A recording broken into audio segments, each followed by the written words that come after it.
शराब पीने के बाद मैं टेबल पर जोर से हाथ मारकर चिल्लाता हूँ, लूक, फीफी को बुलाओ। उसकी जांघ के अंदर जो निशान है वो मैंने ही काट कर बनाया था। जिस पर आंटी हंसते हुए कहती हैं, अरे वाह, तो फिर तुम कब मेरे दामाद बनने वाले हो? जिसके जवाब में मैं नाक सिकोड़ते हुए कहता हूँ, मैं तो सन्यासी बनना पसंद करूंगा, लेकिन इस एहसान फरामोश लड़की से शादी नहीं करूंगा। तुम्हारी तरह बेवफा इंसान से दुनिया की सारी औरतें खत्म हो जाएं तब भी मैं तुमसे शादी नहीं करूंगा। इसके बाद जब मैं विदेश में पढ़ाई पूरी करके वापस देश लौटता हूं तो मेरे माता पिता मुझे उसे घर पर खाने के लिए बुलाने भेजते हैं, लेकिन रास्ते में मैं उसके नए बॉयफ्रेंड को एक बार में देखता हूं, जिससे पता चल जाता है कि मैं लूक फीफी को ढूंढने आया हूं। जिस पर वह आदमी मुझे धक्का देकर बाहर तक निकाल देता है और कहता है, मेंढक भी हंस खाने का सपना देखता है क्या? सब जानते हैं कि लूक फीफी को सफाई की सनक है। अपने बॉयफ्रेंड के अलावा वह किसी दूसरे आदमी को देखना तक पसंद नहीं करती। तभी पीछे से एक आवाज आती है, यहाँ क्या हो रहा है? जिसे सुनकर लूक फीफी सामने आती है और हैरानी से कहती है, गुशेन, तुम यहाँ कैसे? जिस पर मैं हंसते हुए कहता हूँ, वाह,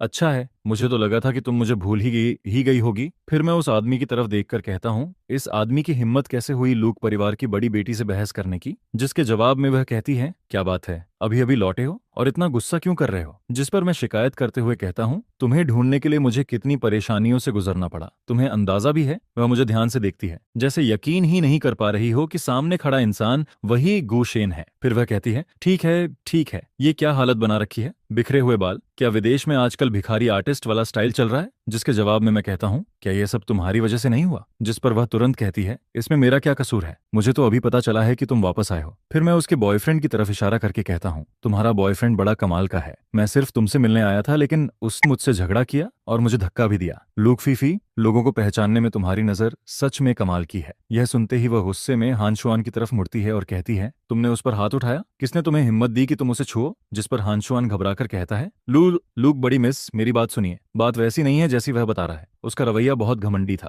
और फिर वह आपका पूरा नाम लेकर बुला रहा था, यह तो आपकी बेइज्जती है, इसलिए मैं गुस्से में आ गया। जिसके जवाब में लूक फीफी ठंडे स्वर में कहती है, तुम पूछ रहे हो कि उसे किस हक से ऐसा करने का अधिकार है? क्योंकि मैंने उसे यह अधिकार दिया है। वह मुझे कैसे बुलाता है यह मेरा मामला है, तुम्हें बीच में बोलने की जरूरत नहीं। उसकी ये बात सुनकर मेरे दिल का सारा गुस्सा अचानक गायब हो जाता है और मैं काफी हल्का फील करने लगता हूँ। वहीं हानशुआन का चेहरा सफेद पड़ जाता है। वह हकलाते हुए कहता है, लूक बड़ी मिस, मुझे सच में नहीं पता था कि आप दोनों इतने करीब हैं। माफ कर दीजिए, मुझे सच में नहीं पता था। मैं पहले उसे सबक सिखाने का सोच रहा था, लेकिन उसकी हालत देखकर मेरा मन बदल जाता है। हालांकि एक बात माननी पड़ेगी, वह आदमी काफी समझदार है। उसे लूक फीफी के स्वभाव की अच्छी समझ है, इसलिए वह जानता है कि इस समय लगातार माफी मांगना ही सबसे सही तरीका है। फिर लूक फीफी कहती है, ठीक है, अब खुद सोचो कि तुम्हें क्या करना चाहिए। जिसके जवाब में हानशुआन तुरंत कहता है, माफ कीजिए, गलती मेरी थी, मुझे बिना पूरी बात जाने हाथ नहीं उठाना चाहिए था। जिस पर लूक फीफी सिर हिलाकर कहती है, बस अब और जरूरत नहीं है। अगर बात बढ़ी तो लोग कहेंगे कि मैं अपने रुतबे का गलत इस्तेमाल कर रही हूँ। इसके बाद वह मुस्कुराते हुए मेरी तरफ मुड़ती है और कहती है, चलो मेरे साथ चलो। फिर वह बाकी लोगों से कहती है, जिसे पार्टी जारी रखनी है वो रखे, जिसे नहीं करनी वो घर जा सकता है, मैं पहले जा रही हूँ। अचानक उसे कुछ याद आता है और वह पूछती है, अरे हाँ, मेरा फोन कहाँ है? जिस पर कोई उसका फोन लाकर देता है और कहता है, बड़ी मिस, आपका फोन। फोन देखते ही मुझे याद आता है कि मैंने उसे कई बार कॉल किया था। जिस पर मैं नाराज होकर कहता हूँ, लूक फीफी, मैंने तुम्हें इतने कॉल किए और तुम मेरी आवाज तक नहीं पहचान पाई? मुझे टैक्सी लेकर यहाँ आना पड़ा, मेरे पास पैसे भी नहीं थे, मदद मांगने के लिए फोन किया, लेकिन तुमने उठाया तक नहीं। ऐसा फोन है तो इसे रिसाइकल में फेंक दो। जिस पर वह बेबस होकर कहती है, कमरे में इतना शोर था, तुम्हारी आवाज नहीं पहचान पाई तो इसमें हैरानी की क्या बात है? लेकिन बताओ, आखिर हुआ क्या है? तुम अचानक विदेश से वापस आ गए, रात के इतने देर में मुझे ढूंढते हुए यहाँ पहुंचे, जरूर कोई जरूरी बात होगी। फिर वह शरारती मुस्कान के साथ कहती है, गुशेन, कहीं ऐसा तो नहीं कि तुम्हें अचानक एहसास हो गया हो कि तुम मुझे पसंद करते हो, इसलिए इतनी जल्दी में मुझे ढूंढने चले आए? और फिर हंसते हुए जोड़ती है, ऊपर से मेरे एक्स बॉयफ्रेंड से भी लड़ाई कर ली। सच बताओ, क्या तुम मुझे प्रपोज करने वाले हो? जिस पर मैं उसकी तरफ देखकर कहता हूँ, तुम्हारी बेशर्मी दिन ब दिन बढ़ती जा रही है। जिसके जवाब में वह मुस्कुराकर कहती है, अरे मजाक भी नहीं कर सकती क्या? कुछ साल अमेरिका में क्या रहे, सेंस ऑफ ह्यूमर ही गायब हो गया? मैं गहरी सांस लेकर कहता हूँ, आज मेरा मूड अच्छा नहीं है। ऐसे समय में मजाक उड़ाओगी तो खुद ही मुसीबत बुलाओगी। फिर वह गंभीर होकर पूछती है, ठीक है, अब बताओ तुम मुझे क्यों ढूंढ रहे थे? जिसके जवाब में मैं कहता हूँ, तुम्हारे घर का दरवाजा खुलवाने के लिए, मेरे पास तुम्हारे फ्लैट की चाबी नहीं है। यह सुनकर वह तुरंत कहती है, तो मेरी माँ को फोन कर लेते, सिर्फ दरवाजा ही नहीं खुलवाती, तुम्हारे स्वागत में लाइन भी लगा देती। लेकिन मेरी बात सुनकर वह अचानक रुक जाती है और पूछती है, रुको, तुम किस घर की बात कर रहे हो? कहीं उस फ्लैट की तो नहीं जिसमें मैं रहती हूँ? जिसके जवाब में मैं कहता हूँ, बिल्कुल उसी की, नहीं तो मैं तुम्हें क्यों ढूंढता। यह सुनते ही उसके चेहरे का रंग बदल जाता है और वह कहती है, तुम मेरे फ्लैट में क्या करने वाले हो, इतनी रात हो गई है। अगर सोने की जगह चाहिए थी तो मेरी माँ के पास चले जाते। हालांकि उसे अंदर ही अंदर कुछ गड़बड़ होने का एहसास होने लगता है, लेकिन वह उस संभावना को मानना नहीं चाहती। उसे उम्मीद होती है कि उसका अंदाजा गलत निकले, जिस पर मैं धीरे से कहता हूँ, लगता है तुम्हें भी नहीं बताया गया, हम दोनों को हमारी माँओं ने फंसा दिया है। फिक्र मत करो, मैं भी उतना ही बड़ा शिकार हूं जितनी तुम हो, इसलिए मैं तुम्हारी फीलिंग्स अच्छी तरह समझ सकता हूं। यह सुनते ही वह पूरी तरह सन्न रह जाती है। उसके मुंह से सिर्फ इतना निकलता है, ये आखिर हो क्या रहा है, सब कुछ इतना अचानक कैसे हो सकता है। क्या मुझे फिर से गुशेन के साथ रहना पड़ेगा? मैं अभी तक इसके लिए तैयार नहीं हूं। बचपन के दोस्त होने का मतलब ये नहीं कि मैं उसके साथ रहने लगूं। जिस पर मैं कुछ नहीं कहता, मैं सिर्फ उसे यह खबर समझने और स्वीकार करने का समय देता हूं। फिर मैं एक तरफ खड़ा होकर चुपचाप उसका इंतजार करता हूं। तभी अचानक एक आदमी गुस्से से मेरी तरफ दौड़ता हुआ आता है और चिल्लाकर कहता है, ओए लड़के, पैसे दे, क्या मुफ्त में भागने का प्लान था? यह सुनते ही मुझे याद आता है कि जल्दी में टैक्सी का किराया दिए बिना ही मैं नीचे उतर गया था। जिस पर मैं शर्मिंदा होकर कहता हूँ, माफ करना भाई, अभी देता हूँ। लेकिन अगले ही पल मुझे याद आता है कि मेरी जेबें तो पूरी तरह खाली हैं। इसीलिए मैं पास खड़ी लूक फीफी को खींचकर अपने पास लाता हूँ और कहता हूँ, फीफी, मुझे थोड़ा पैसा उधार दे दो, मैं पूरी तरह कंगाल हो चुका हूँ, टैक्सी का किराया तक नहीं दे सकता। वह यकीन नहीं करती, इसलिए मैं अपनी दोनों जेबें बाहर निकालकर दिखा देता हूँ। यह देखकर लूक फीफी पूरी तरह स्पीचलेस हो जाती है। आखिरकार वह टैक्सी ड्राइवर के पास जाती है और विनम्रता से कहती है, अंकल, इनके किराए के कितने पैसे हुए? मैं दे देती हूँ। ड्राइवर उसे सिर से पैर तक देखता है। खासकर उसके महंगे हैंडबैग पर उसकी नजर टिक जाती है, जिसे देखकर उसके चेहरे पर लालच साफ नजर आने लगता है। फिर वह मुस्कुराकर कहता है, सुंदर मैडम, इस हैंडसम लड़के का किराया 480 युआन हुआ है। क्यूआर कोड यही है, आप स्कैन कर दीजिए। ये सुनते ही मैं तुरंत आगे बढ़ता हूँ और उससे सवाल करने लगता हूँ। मैं तुरंत उस टैक्सी ड्राइवर से कहता हूँ, अरे, तुम्हारे मीटर में तो 48 युआन लिखा हुआ है, ये 480 युआन कहाँ से आ गए? जिस पर मैं गुस्से में आगे बढ़कर कहता हूँ, भाई यकीन मानो, मैं तुम्हारी शिकायत कर दूंगा। उस समय मेरा गुस्सा 7वें आसमान पर पहुंच चुका था और मेरा मन कर रहा था कि उसे जमकर सुनाऊं। लेकिन तभी लूक फीफी ड्राइवर के सामने जाकर बेहद नरम आवाज में कहती है, अंकल, 488 युआन है ना, रियान है ना, मैं अभी पे कर देती हूँ। यह सुनते ही ड्राइवर के चेहरे पर खुशी छा जाती है और वह जल्दी से कहता है, हाँ हाँ मैडम, बस ये क्यूआर कोड स्कैन कर दीजिए। जिसके जवाब में लूक फीफी मुस्कुराकर पेमेंट कर देती है। अगले ही पल वह अपना फोन उठाकर कहती है, अच्छा हुआ, पेमेंट रिसीट भी सेव हो गई, अब कंप्लेंट करना आसान रहेगा। यह सुनते ही ड्राइवर के चेहरे की मुस्कान जम जाती है। उसका चेहरा पल भर में सफेद पड़ जाता है, जिसे देखकर साफ पता चल रहा था कि वह खुद ही अपने जाल में फंस गया है। फिर वह घबराकर हाथ जोड़ लेता है और कहता है, मुझसे गलती हो गई, प्लीज मेरी कंप्लेंट मत करना। मेरे ऊपर बूढ़ी माँ की जिम्मेदारी है, नीचे छोटे बच्चे हैं, अगर नौकरी चली गई तो मैं क्या करूंगा? लेकिन लूक फीफी उसकी एक भी बात नहीं सुनती।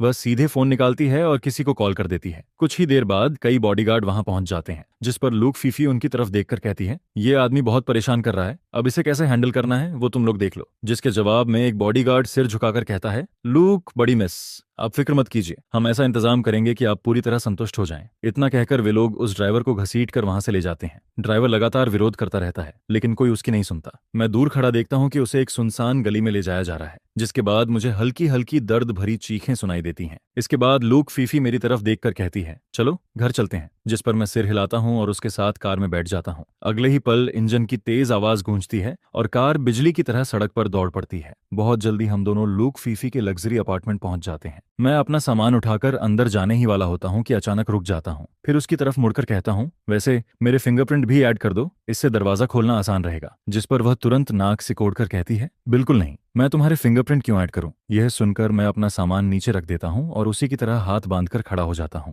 फिर कहता हूं, क्योंकि आज से मैं यहीं रहने वाला हूं, अगर फिंगरप्रिंट नहीं होगा तो अंदर बाहर कैसे आऊंगा? इसके बाद मैं उसके पास जाकर धीरे से उसके कान के पास कहता हूं, या फिर लूक, बड़ी मिस खुद मेरी पर्सनल बटर बनना चाहती हैं? दिन भर मेरा दरवाजा खोलने और बंद करने का काम करेंगी? यह सुनते ही लूक फीफी का चेहरा गुस्से से लाल हो जाता है। वह तुरंत फिंगरप्रिंट स्कैनर की तरफ इशारा करके कहती है, जल्दी फिंगरप्रिंट डालो। लेकिन अगले ही पल वह फिर नाराज होकर कहती है, रुको, किसने तुम्हें यहाँ रहने की इजाजत दी? क्या तुमने मुझसे पूछा भी है? ये मेरा प्राइवेट टेरिटरी है। हम बचपन के दोस्त जरूर हैं, लेकिन इसका मतलब ये नहीं कि मैं तुम्हें अपनी पर्सनल स्पेस में घुसने दूंगी। जिस पर मैं बेपरवाही से जवाब देता हूँ, क्या तुम्हें लगता है कि मैं खुद यहाँ रहना चाहता हूँ? आंटी ने मुझे यहाँ भेजा है। यह सुनते ही लूक फीफी को कुछ समझ आने लगता है। वह मुझे घूरते हुए पूछती है, गुशेन, अभी तुम कह रहे थे कि हम दोनों को फंसाया गया है, क्या ये सब उसी से जुड़ा हुआ है? जिस पर मैं मुस्कुराकर कहता हूँ, वाह लुक, बड़ी मिस सच में बहुत स्मार्ट है, आखिरकार समझ ही गई। फिर मैं गंभीर होकर उसे पूरी बात बताता हूँ, क्योंकि हम दोनों की जल्द ही एंगेजमेंट होने वाली है, इसलिए दोनों परिवार चाहते हैं कि हम पहले साथ रहें और एक दूसरे को बेहतर समझें। यह सुनते ही लूक फीफी पूरी तरह सन्न रह जाती है। वह अविश्वास से मुझे देखती है और कहती है, क्या कहा तुमने? मेरी और तुम्हारी एंगेजमेंट? आखिर ये सब क्या हो रहा है? मैं कंधे उचकाकर कहता हूँ, पूरी कहानी यही है। बाकी वजह जाननी है तो खुद जाकर आंटी से पूछ लो। मैं तो बहुत थक गया हूँ। इतनी लंबी यात्रा के बाद मुझे बहुत नींद आ रही है, इसलिए मैं सोने जा रहा हूँ। Bye bye. इतना कहकर मैं हाथ हिलाता हूँ और अपना सामान लेकर बेडरूम की तरफ बढ़ जाता हूँ, लेकिन लूक फीफी तुरंत मेरा हाथ पकड़कर मुझे रोक लेती है और कहती है, तुम अभी सारी बात साफ साफ बताओ। जब तक नहीं बताओगे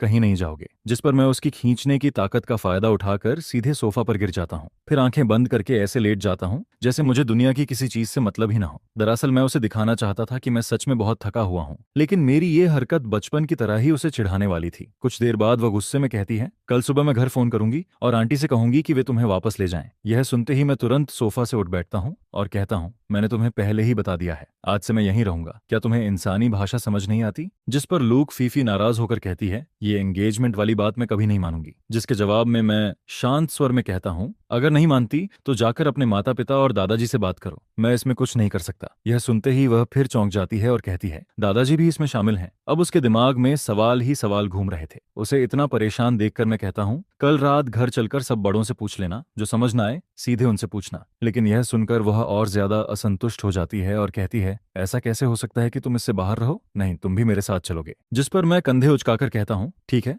मुझे कोई दिक्कत नहीं। लेकिन अंदर ही अंदर मैं काफी एक्साइटेड था। मुझे पहले से अंदाजा था कि कल घर पर बहुत बड़ा तमाशा होने वाला है। फिर मुझे कुछ याद आता है और मैं कहता हूँ, अरे हाँ, कल सुबह तुम्हें यूनिवर्सिटी जाना है ना, मुझे उठाना मत भूलना। यह सुनते ही वह हैरानी से पूछती है, तुम मेरे साथ यूनिवर्सिटी क्यों जाओगे? जिसके जवाब में मैं मुस्कुराकर कहता हूँ, क्योंकि कल से मैं भी उसी यूनिवर्सिटी में पढ़ने वाला हूँ। यह सुनते ही लूक फीफी पूरी तरह जड़ हो जाती है। उसके चेहरे पर ऐसा एक्सप्रेशन आ जाता है जैसे उसे यकीन ही न हो रहा हो कि उसने क्या सुना है। लेकिन मैं उसकी परवाह किए बिना गुनगुनाते हुए बाथरूम में चला जाता हूँ। थोड़ी देर बाद जब मैं ब्रश करके फ्रेश होकर और नाइट ड्रेस बदलकर बाहर आता हूँ तो बस इतना कहता हूँ, मैं सोने जा रहा हूँ। अगली सुबह भले ही लूक फीफी बिल्कुल नहीं चाहती थी कि मैं उसके साथ जाऊं, लेकिन वह मुझे घर पर अकेला भी नहीं छोड़ सकती थी। इसलिए आखिरकार वह मुझे अपनी कार में बैठाकर यूनिवर्सिटी ले जाती है। जिस यूनिवर्सिटी में लूक फीफी पढ़ती है वह किसी आम यूनिवर्सिटी जैसी नहीं लगती। उसका कैंपस इतना शानदार है कि वह किसी लग्जरी रिसोर्ट से कम नहीं दिखाई देता। जब हम यूनिवर्सिटी गेट से कुछ 100 मीटर दूर पहुंचते हैं तभी मैं अचानक चिल्लाता हूँ, रुको रुको रुको, यहीं मुझे उतार दो। जिस पर लूक फीफी कार रोककर हैरानी से पूछती है, अभी तो यूनिवर्सिटी आई ही नहीं, तुम यहाँ उतरना क्यों चाहते हो? जिसके जवाब में मैं मुस्कुराकर कहता हूँ, क्योंकि मैं बहुत स्मार्ट हूँ। फिर मैं उसकी तरफ देखकर कहता हूँ, लूक बड़ी मिस, तुम इस यूनिवर्सिटी के सबसे फेमस पर्सन हो। अगर मैं तुम्हारे साथ अंदर गया तो मेरी जिंदगी में एक भी शांत दिन नहीं बचेगा। जिस पर वह और ज्यादा उलझन में पड़ जाती है। हालांकि उसे मेरी बात समझ नहीं आती, लेकिन वह मुझे छोड़ने का इरादा भी नहीं रखती। फिर वह धीरे धीरे मेरे करीब आती है और मुस्कुराकर कहती है, अरे वाह गुशेन, विदेश की एक ट्रिप ने तुम्हें इतना डरपोक बना दिया। उसकी खुशबू मेरे आसपास फैलने लगती है, जिसे फील करते ही मेरे कानों के पास हल्की लाली आ जाती है। मैं नजरें चुराते हुए ऊंची आवाज में कहता हूँ, डरपोक? मैं? क्या मजाक कर रही हो? क्या तुम्हें न लगता है कि मैं उनसे डरता हूँ? फिर मैं उसकी तरफ देखकर कहता हूँ, लूक फीफी, लगता है तुमने मुझे बहुत हल्के में लेना शुरू कर दिया है। मेरी बात सुनकर लूक फीफी के चेहरे पर एक शरारती मुस्कान आ जाती है, जिस पर वह कहती है, अच्छा ऐसा है तो चलो फिर साथ में यूनिवर्सिटी चलते हैं। जिसके जवाब में मैं तुरंत कहता हूँ, चलो तो चलो, जो नहीं गया और चौने गया वो कुत्ता। यह सुनकर लूक फीफी कुछ नहीं कहती, बस एक्सेलरेटर दबाती है और कार को सीधे यूनिवर्सिटी के अंदर ले जाती है। इसके बाद जैसे ही हम पार्किंग एरिया पहुंचते हैं मैं बिना उसकी तरफ देखे कार से उतर जाता हूं और सीधे आगे बढ़ने लगता हूं।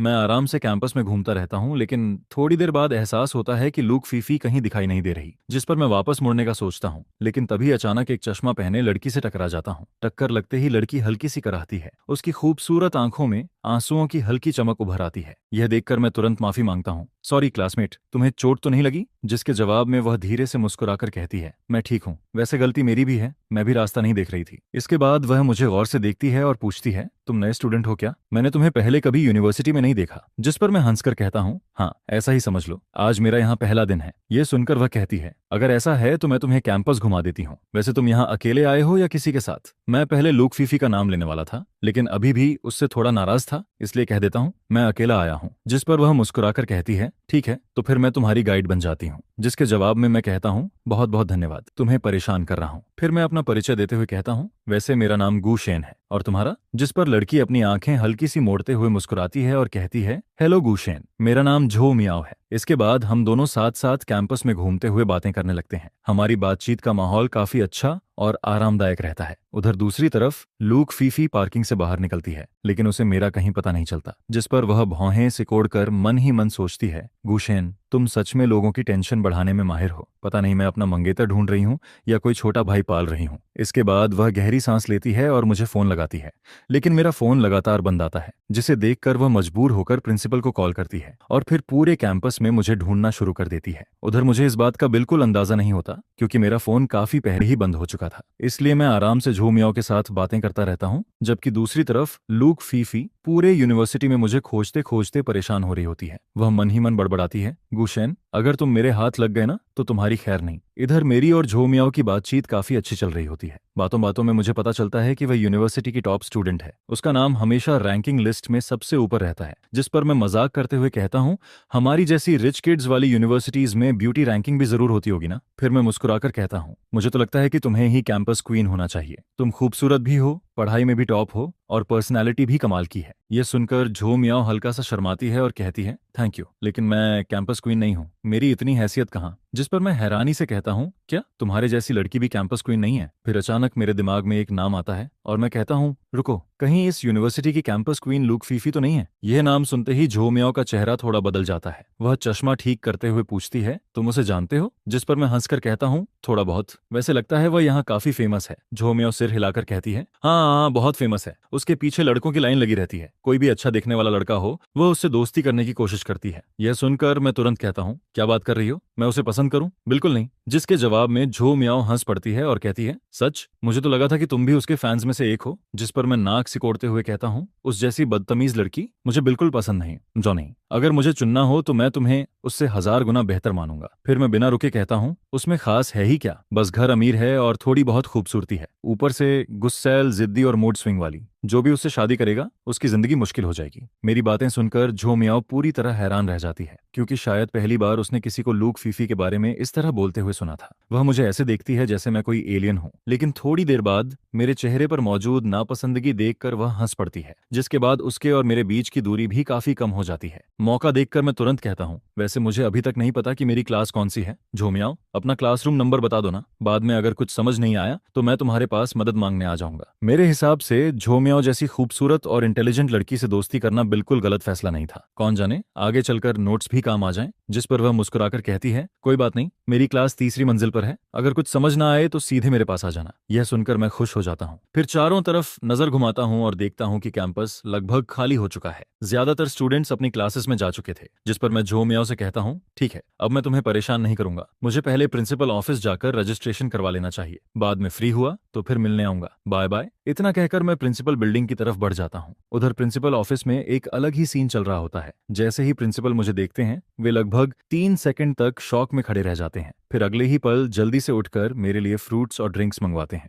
जिसके बाद बड़े सम्मान से कहते हैं, यंग मास्टर गू, आप यहाँ आराम से बैठिए, मैं अभी आता हूँ। इतना कहकर वह चुपके से बाहर निकलते हैं और तुरंत लूक फीफी को फोन लगा देते हैं। फोन उठते ही वह धीरे से कहते हैं, मिस लूक, यंग मास्टर गू अभी प्रिंसिपल ऑफिस में है। दूसरी तरफ से लूक फीफी को जवाब देती है, जिसे सुनकर प्रिंसिपल तुरंत कहते हैं, जी समझ गया। फिर वह आदर से कहते हैं, मिस लूक, आपको यहाँ आने की जरूरत नहीं है, आप आराम से क्लास में जाइए। थोड़ी देर में मैं होमरूम टीचर को भेजकर यंग मास्टर गू को आपकी क्लास तक पहुंचवा दूंगा। कॉल खत्म होते ही प्रिंसिपल राहत की सांस लेते हैं, जैसे उनके सिर से कोई भारी बोझ उतर गया हो, लेकिन अगले ही पल वह फिर से अपना फोन उठाते हैं और किसी दूसरे व्यक्ति को कॉल लगा देते हैं। कुछ देर बाद एक आदमी हड़बड़ाता हुआ अंदर आता है, जिसने काले फ्रेम का चश्मा पहना होता है और उसके चेहरे पर बेहद सीरियस एक्सप्रेशन होता है। जिस पर वह बड़े सम्मान से पूछता है, सर आपने मुझे इतनी जल्दी बुलाया है, क्या कोई इमरजेंसी बात है? जिसके जवाब में प्रिंसिपल कहता है, यह नया स्टूडेंट है जो अभी अभी हमारे स्कूल में ट्रांसफर होकर आया है। इसका नाम गुचेन है। पहले यह विदेश के एक नोबल हाई स्कूल में पढ़ता था, जहां इसके परिवार ने अरबों खर्च किए थे।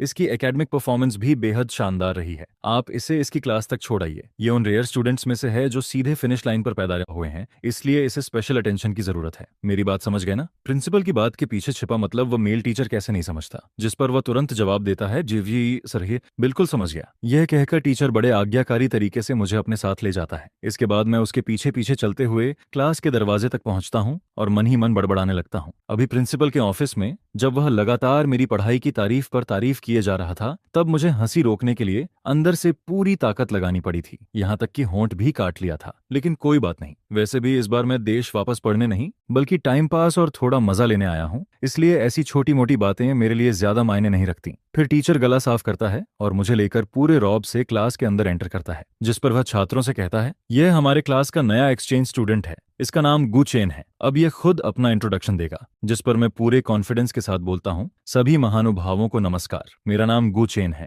जेंडर पूरी तरह मेल है और मेरा हॉबी सुंदर लड़कियों को देखना है। आगे से उम्मीद है आप लोग मुझ पर थोड़ा रहम करेंगे। मेरी इस अजीब और मजाकिया इंट्रोडक्शन को सुनते ही पूरी क्लास ठहाके मारकर हंसने लगती है, जिस पर कई स्टूडेंट्स आपस में फुसफुसाते हुए बातें करने लगते हैं। मैं पूरे क्लास पर नजर दौड़ाता हूँ और देखने लगता हूँ कि यहाँ कोई खूबसूरत लड़की है भी या नहीं। आखिर मैं गुचेन हूँ, बैठना है तो किसी ब्यूटी के पास ही बैठूंगा, कम से कम पढ़ाई करते हुए आंखों को सुकून तो मिलता रहेगा। मैं मन ही मन सोचता हुआ क्लास को ऑब्जर्व करता रहता हूँ। आखिर यह अमीर घरानों के बच्चों का स्कूल है, जिस पर एक नजर डालते ही कई खूबसूरत लड़कियां दिखाई दे जाती हैं। लेकिन अफसोस, मैं पहले ही झो मियाओ जैसी टॉप ब्यूटी से मिल चुका था, इसलिए अब बाकी सभी को उससे कंपेयर करूं तो फर्क साफ नजर आता है। उसी समय टीचर फिर से बोलता है, गुचैन तुम्हें किसके साथ बैठना है? अगर सामने वाला स्टूडेंट एग्री कर दे तो तुम जहां चाहो बैठ सकते हो। टीचर की यह बात सुनते ही क्लास की लड़कियां एक्साइटमेंट से उछल पड़ती हैं। गुचैन इधर आकर मेरे साथ बैठो, मैं रोज तुम्हें ब्रेकफास्ट खिलाऊंगी, मेरे ग्रेड्स बहुत अच्छे हैं, मेरे साथ बैठो, अगर होमवर्क में कोई दिक्कत हुई तो मैं सब संभाल लूंगी, मिल्क टी स्नैक्स जो चाहो मैं रोज दूंगी। हैंडसम बॉय, मैं तुम्हारी पर्सनल असिस्टेंट भी बन सकती हूँ। जैसे ही एक लड़की यह बात कहती है, बाकी लड़कियां तुरंत उसे घूरने लगती हैं। यह देखकर मुझे काफी मजा आता है, जिस पर मैं बोलने ही वाला होता हूँ, वैसे हमारी क्लास में सबसे सुंदर लड़की कौन है? लेकिन मेरी यह बात सुनते ही पूरी क्लास अचानक फ्रीज हो जाती है, जिसके बाद सभी एक साथ अपनी गर्दन घुमाकर एक ही दिशा में देखने लगते हैं। उनके चेहरे देखकर साफ लग रहा था कि मामला कुछ अलग ही है, जिस पर मैं भी उनकी नजरों का पीछा करता हूँ और उधर देखने लगता हूँ। तब मुझे क्लास के सबसे पीछे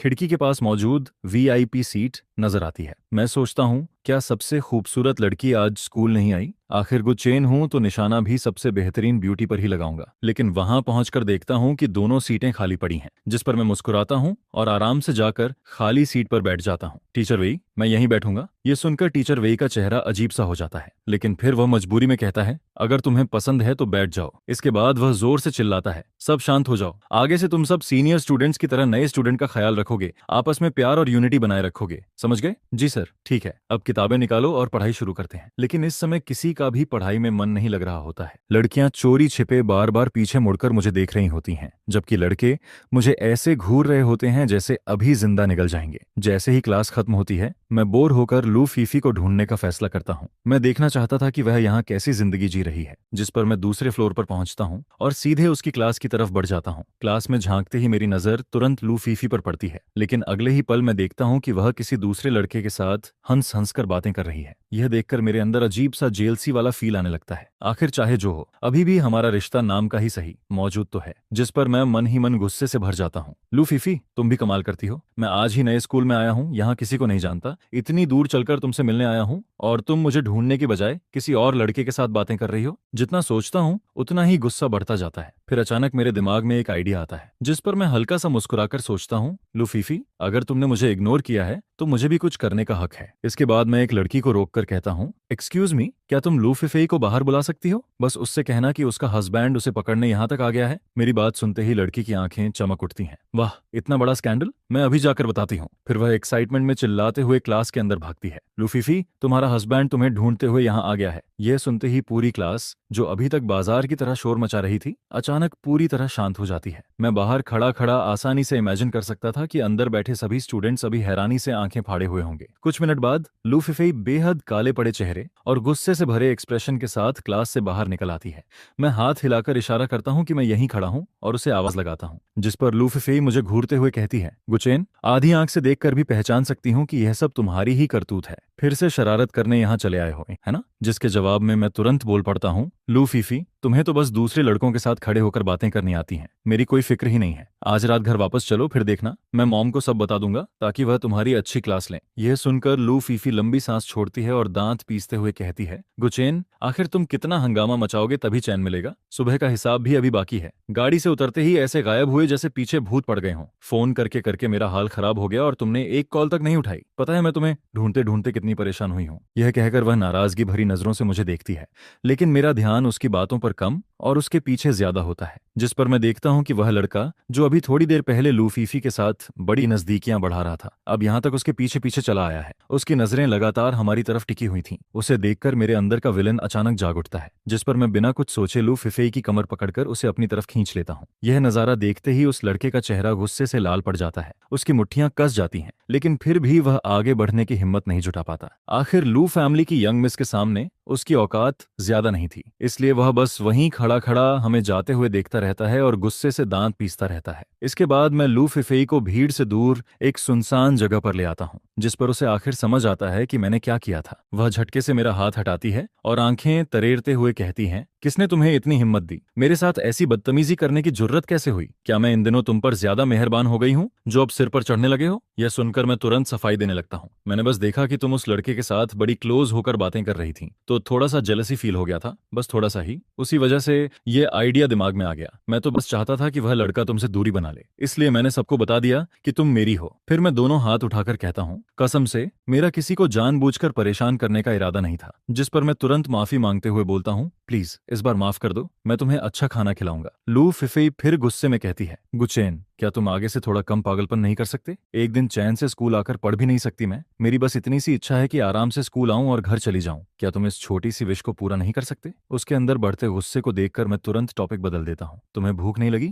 चलो पहले कुछ खा लेते हैं, पेट भर जाएगा तो दिमाग भी सही काम करेगा। इतना कहकर मैं उसका हाथ पकड़ता हूँ और सीधे कैफेटेरिया की तरफ भागने लगता हूँ। जैसे ही हम कैफेटेरिया के अंदर पहुंचते हैं, लू फीफी की नजर तुरंत अपने दोस्तों पर पड़ जाती है, जिस पर वह पलक झपकते ही मेरा हाथ झटकती है और सीधे उनकी तरफ भाग जाती है, मुझे अकेला छोड़कर। मैं वहीं खड़ा रह जाता हूँ और बैठने की जगह ढूंढने लगता हूँ। तभी मेरी नजर एक बेहद खूबसूरत लड़की पर पड़ती है जो चुपचाप खाना खा रही होती है, जिस पर मैं अपनी पूरी बेशर्मी एक्टिवेट करके उसके पास पहुंच जाता हूँ। हेलो ब्यूटीफुल स्टूडेंट, कैफेटेरिया आज बहुत क्राउडेड है, क्या मैं तुम्हारे साथ बैठ सकता हूँ? लड़की धीरे से सिर उठाकर मुझे काफी देर तक देखती रहती है, फिर बेहद ठंडी आवाज में सिर्फ एक शब्द बोलती है, ठीक है। जिस पर मैं खुशी खुशी उसके सामने बैठ जाता हूँ। बैठने के बाद मैं चोरी छिपे उसके चेहरे को देखने लगता हूँ। सच कहूँ तो ये लड़की पूरी तरह मेरी पसंद की कैटेगरी में आती थी।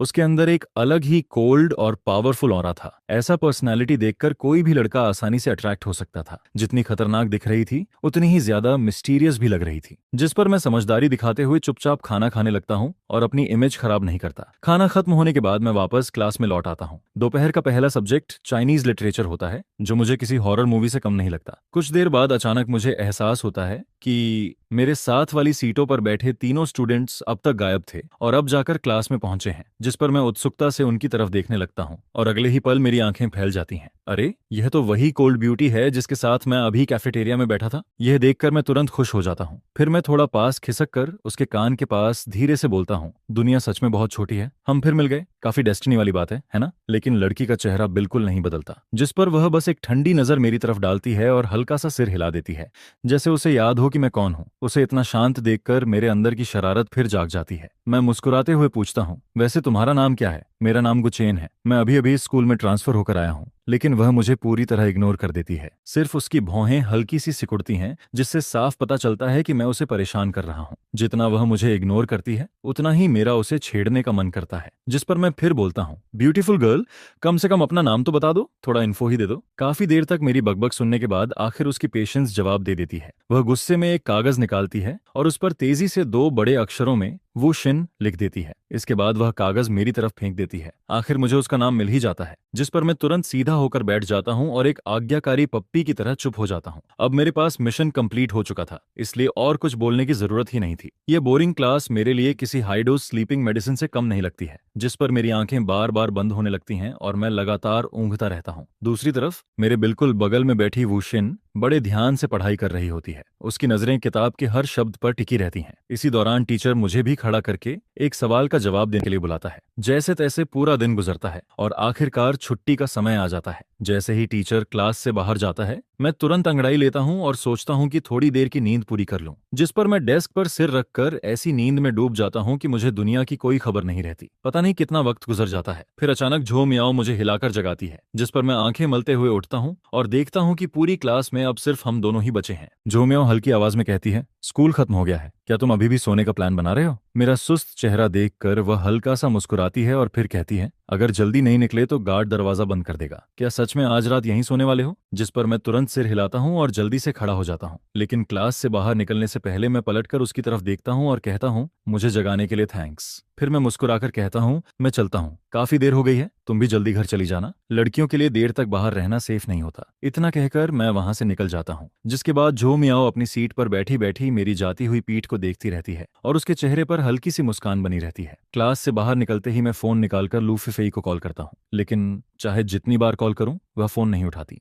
जिस पर मैं मन ही मन बड़बड़ाता हूँ, यह लू फिफेई फिर कौन सा नया ड्रामा कर रही है। आखिर हमने तय किया था कि आज साथ में लू फैमिली वापस जाएंगे। काफी देर बाद जाकर उसका कॉल लगता है, जिसके जवाब में वह बड़े आराम से कहती है, मैं तो घर पहुंच चुकी हूँ, सब लोग तुम्हारा इंतजार कर रहे हैं, जल्दी आ जाओ। यह सुनते ही मैं चिढ़कर बोलता हूँ, क्या तुम मेरा इंतजार भी नहीं कर सकती थी? लू फीफी, आज तो तुमने हद कर दी, घर पहुंचने दो, मैं मॉम से तुम्हारी शिकायत जरूर करूंगा। फोन काटने के बाद मैं गुस्से में स्कूल गेट की तरफ बढ़ता हूँ और टैक्सी का इंतजार करने लगता हूँ। इसी दौरान मैं पैरों से कंकड़ मारते हुए खड़ा रहता हूँ कि तभी मेरी नजर झो मियाओ पर पड़ती है, जो धीरे धीरे स्कूल से बाहर आ रही होती है। हम दोनों एक दूसरे को देखते हैं और लगभग एक साथ पूछ बैठते हैं, तुम अभी तक घर नहीं गए? जिस पर दोनों हल्का सा हंस पड़ते हैं। उसी समय एक काली कार आकर सड़क किनारे रुकती है। झो मियाओ उसे देखकर आगे बढ़ती है, लेकिन फिर मेरी तरफ देखकर रुक जाती है। कुछ पल हिचकिचाने के बाद वह हिम्मत जुटाकर पूछती है, गुचेन, तुम कहाँ जा रहे हो? अगर चाहो तो मैं तुम्हें ड्रॉप कर सकती हूँ। मैं तुरंत हाथ हिलाकर मना करता हूँ, नहीं नहीं, मेरी कार भी आने वाली है, तुम जल्दी घर जाओ, कल मिलते हैं। जिस पर वह हल्का सा सिर हिलाती है और कार में बैठकर चली जाती है। उसकी कार के जाने के कुछ देर बाद मेरी टैक्सी भी आ जाती है। भैया टाइशन विला चलिए, ज्यादा समय नहीं लगता और मैं लू फैमिली के मेन मंशन पहुंच जाता हूँ। लेकिन जैसे ही गेट के पास पहुंचता हूँ, सामने का नजारा देखकर मैं पूरी तरह रुक जाता हूँ। एक लंबी लाइन में नौकर खड़े होते हैं और मुझे देखते ही जोर से बोलते हैं, यंग मास्टर, आपका स्वागत है। यह सब देखकर मैं करीब 5 सेकंड तक वहीं खड़ा रह जाता हूँ। फिर मैं अजीब सी मुस्कान के साथ हाथ हिलाता हूँ और अंदर चला जाता हूँ। लेकिन जैसे ही अंदर कदम रखता हूँ, अचानक ऊपर से रंग बिरंगे रिबन और कन्फेट्टी मेरे ऊपर गिरने लगते हैं। जिस पर मैं चौंक कर ऊपर देखता हूँ। तभी लू मदर खुशी से कहती हैं, अरे हमारा गुचेन आ गया। इसके बाद वह मुझे और लू फिफेई को पकड़कर सीधे हॉल के अंदर ले जाती हैं। मैं चारों तरफ नजर दौड़ाता हूँ और देखता हूँ कि पूरा हॉल किसी सेलिब्रेशन की तरह सजाया गया है। हर गेस्ट शानदार कपड़ों में मौजूद होता है। यह देखकर मेरी भौहें सिकुड़ जाती हैं। जिस पर मैं धीरे से लू फिफेई की तरफ देखता हूँ। तब वह मेरे कान के पास आकर फुसफुसाती है, ये हमारी एंगेजमेंट पार्टी है, मॉम ने खुद ऑर्गेनाइज की है। उनका कहना था कि शुभ दिन का इंतजार क्यों करना, इसलिए आज ही सब कर दिया। यह सुनकर मैं कुछ पल के लिए पूरी तरह चुप हो जाता हूँ। जिस पर लू फीफी आगे कहती है, इस बार बचने का कोई रास्ता नहीं है, हकीकत एक्सेप्ट करनी पड़ेगी। वह कुछ और कहने ही वाली होती है कि तभी कुछ गेस्ट्स हमारी तरफ आते दिखाई देते हैं। जिस पर वह तुरंत मुस्कुराती है, मेरा हाथ पकड़ती है और साथ ही चुपके से मुझे जोर से चिकोटी भी काट देती है। गेस्ट्स के जाते ही हम दोनों फिर से एक दूसरे से दूरी बना लेते हैं। इसी बीच लू मदर की आवाज सुनाई देती है, गुचैन, फिफेई, तुम दोनों कहाँ हो? जल्दी यहाँ आओ, और ना यहाँ आओ, मैंने खास तुम्हारी एंगेजमेंट के लिए एक बहुत खूबसूरत केक बनवाया है। जिस पर मैं मजबूरी में जवाब देता हूँ, जी अभी आए। फिर मैं लू फिफेई का हाथ पकड़कर केक की तरफ बढ़ता हूँ, लेकिन वहां पहुंचते ही मैं हैरान रह जाता हूँ। हमारे सामने 10 मंजिला विशाल केक रखा होता है। वह किसी छोटे पैलेस जैसा दिखाई देता है। मैं चोरी छिपे लू फिफाई की तरफ देखता हूँ, जिस पर वह केक को देखकर आंखें सिकोड़ कर मुस्कुरा रही होती है और साफ नजर आ रहा होता है कि उसे ये केक बेहद पसंद आया है। इसी दौरान लू फादर मेरे कंधे पर हाथ रखते हैं और गंभीर आवाज में कहते हैं, गुचेन, आगे से फिफेई का अच्छे से ख्याल रखना, मैं अपनी बेटी तुम्हें सौंप रहा हूँ, कभी उसका दिल मत दुखाना। जिस पर मैं चुपचाप उनकी बात सुनता हूँ। फिर ग्रैंडप्पालू भी मुस्कुराते हुए कहते हैं, तुम दोनों को साथ देखकर मुझे बहुत खुशी होती है, बस तुम दोनों हमेशा खुश रहो, मेरे लिए यही सबसे कीमती बात है। यह सुनकर लू फिफेई होंठ फुला लेती है और धीरे से बड़बड़ाती है, कमाल है, किसी ने मुझसे पूछा तक नहीं कि मैं शादी करना चाहती भी हूँ या नहीं। लेकिन जैसे ही उसकी नजर ग्रैंडप्पालू पर पड़ती है, वह तुरंत चुप हो जाती है। इसके बाद ग्रैंडप्पालू ऊंची आवाज में घोषणा करते हैं, आज से गुचेन और लू फिफाई आधिकारिक रूप से एंगेज्ड हैं, और चूंकि दोनों की पढ़ाई अभी पूरी नहीं हुई है, इसलिए शादी की कोई जल्दी नहीं है। जब फिफाई ग्रेजुएशन पूरी कर लेगी, तब दोनों विदेश जाकर मैरिज रजिस्ट्रेशन करेंगे। यह सुनते ही लू फिफाई मेरी तरफ ऐसा घूरती है जैसे मुझे जिंदा खा जाएगी। फिर वह धीरे से इशारा करती है कि मैं थोड़ा झुकूं, जिस पर मैं उसके करीब जाता हूं। वह मुस्कुराकर पूछती है, गुचेन, कहीं ऐसा तो नहीं कि तुम बचपन से मुझे सीक्रेटली पसंद करते हो, इसलिए मुझसे शादी करने के लिए इतने उत्साहित हो? उसकी नरम आवाज और इतनी कम दूरी की वजह से एक पल के लिए मेरा दिल तेजी से धड़कने लगता है, लेकिन अगले ही पल मैं खुद को संभाल लेता हूँ। जिस पर मैं उसे घूरते हुए पीछे हटता हूँ और कहता हूँ, यंग मिस, इतना ज्यादा इमेजिनेशन भी अच्छी चीज नहीं है। कौन तुम्हें सीक्रेटली पसंद करता है? मैं भी तुम्हारी तरह इस सिचुएशन का शिकार हूँ। फिर मैं धीरे से मुस्कुराता हूँ और कहता हूँ, अगर तुम भी इस एंगेजमेंट से खुश नहीं हो तो ठीक है, हम दोनों मिलकर इसका विरोध करेंगे। मुझे यकीन है कि फादर लू तुम्हें इतना ज्यादा प्यार करते हैं तो वो तुम्हें किसी ऐसे इंसान से शादी करने के लिए फोर्स नहीं करेंगे जिसे तुम पसंद ही नहीं करती हो। तुम्हें बस जाकर थोड़ा रोना धोना है और कुछ बातें कहनी है। जिस पर अगर फादर लू का दिल पिघल गया तो शायद यह एंगेजमेंट भी कैंसिल हो सकती है। यह सुनकर लू फिफेई भौहें चढ़ाते हुए मन ही मन गाली देती है और फिर नाराज होकर जवाब देती है, तो फिर ऐसा क्यों नहीं हो सकता कि तुम जाकर कहो कि हम दोनों एक दूसरे के लिए सूटेबल नहीं हैं? जरूरी क्यों है कि हमेशा मैं ही बोलूं? जिस पर मेरी भी जिद जाग जाती है और मैं तुरंत जवाब देता हूं, मैं तो नहीं बोलूंगा, अब तुम मेरा क्या कर लोगी? इसके बाद मैं सोचता हूं कि थोड़ा अच्छा इंसान बनकर उसे एक बात समझा ही दूं। चाहे कुछ भी हो जाए, हमारी एंगेजमेंट अब लगभग तय हो चुकी है। जिस पर मेरी सलाह यही है कि किस्मत को एक्सेप्ट कर लो। यह सुनकर लू फे ताना मारते हुए कहती है, वाह, और तुम किस्मत को एक्सेप्ट करना जानते हो? मैं कंधे उचकाते हुए दोनों हाथ फैलाकर मासूम सा चेहरा बनाता हूँ। मैं तो पहले ही रियलिटी एक्सेप्ट कर चुका हूँ। फिर मैं आगे कहता हूँ, लू फीफी, तुम्हें आखिर डर किस बात का है? वैसे भी अगर ऑफिशियल वेडिंग होती है तो वो हमारी ग्रेजुएशन के बाद ही होगी और तब तक कौन जानता है क्या क्या चेंजेस आ जाएं, शायद हम बच भी जाएं। मेरी पूरी एनालिसिस सुनने के बाद लू फिफेई तुरंत अकड़कर कहती है, मुझे डरने की क्या जरूरत है? शादी होगी तो हो जाएगी, ज्यादा से ज्यादा एक हस्बैंड और बढ़ जाएगा, इसमें बुरा क्या है? जिस पर मैं मुस्कुराकर पूछता हूँ, अच्छा तो फिर क्या करने का सोच रही हो? कोथान, तुम खुद को कुछ ज्यादा ही समझते हो। मुझे लगता है कि तुम्हें महिलाओं के बारे में कुछ भी नहीं पता। मैं हंसते हुए कहता हूँ, तो फिर ट्राई करके देख लें। ट्राई तो ट्राई, कौन डरता है? यह सुनकर मैं मुस्कुरा देता हूँ।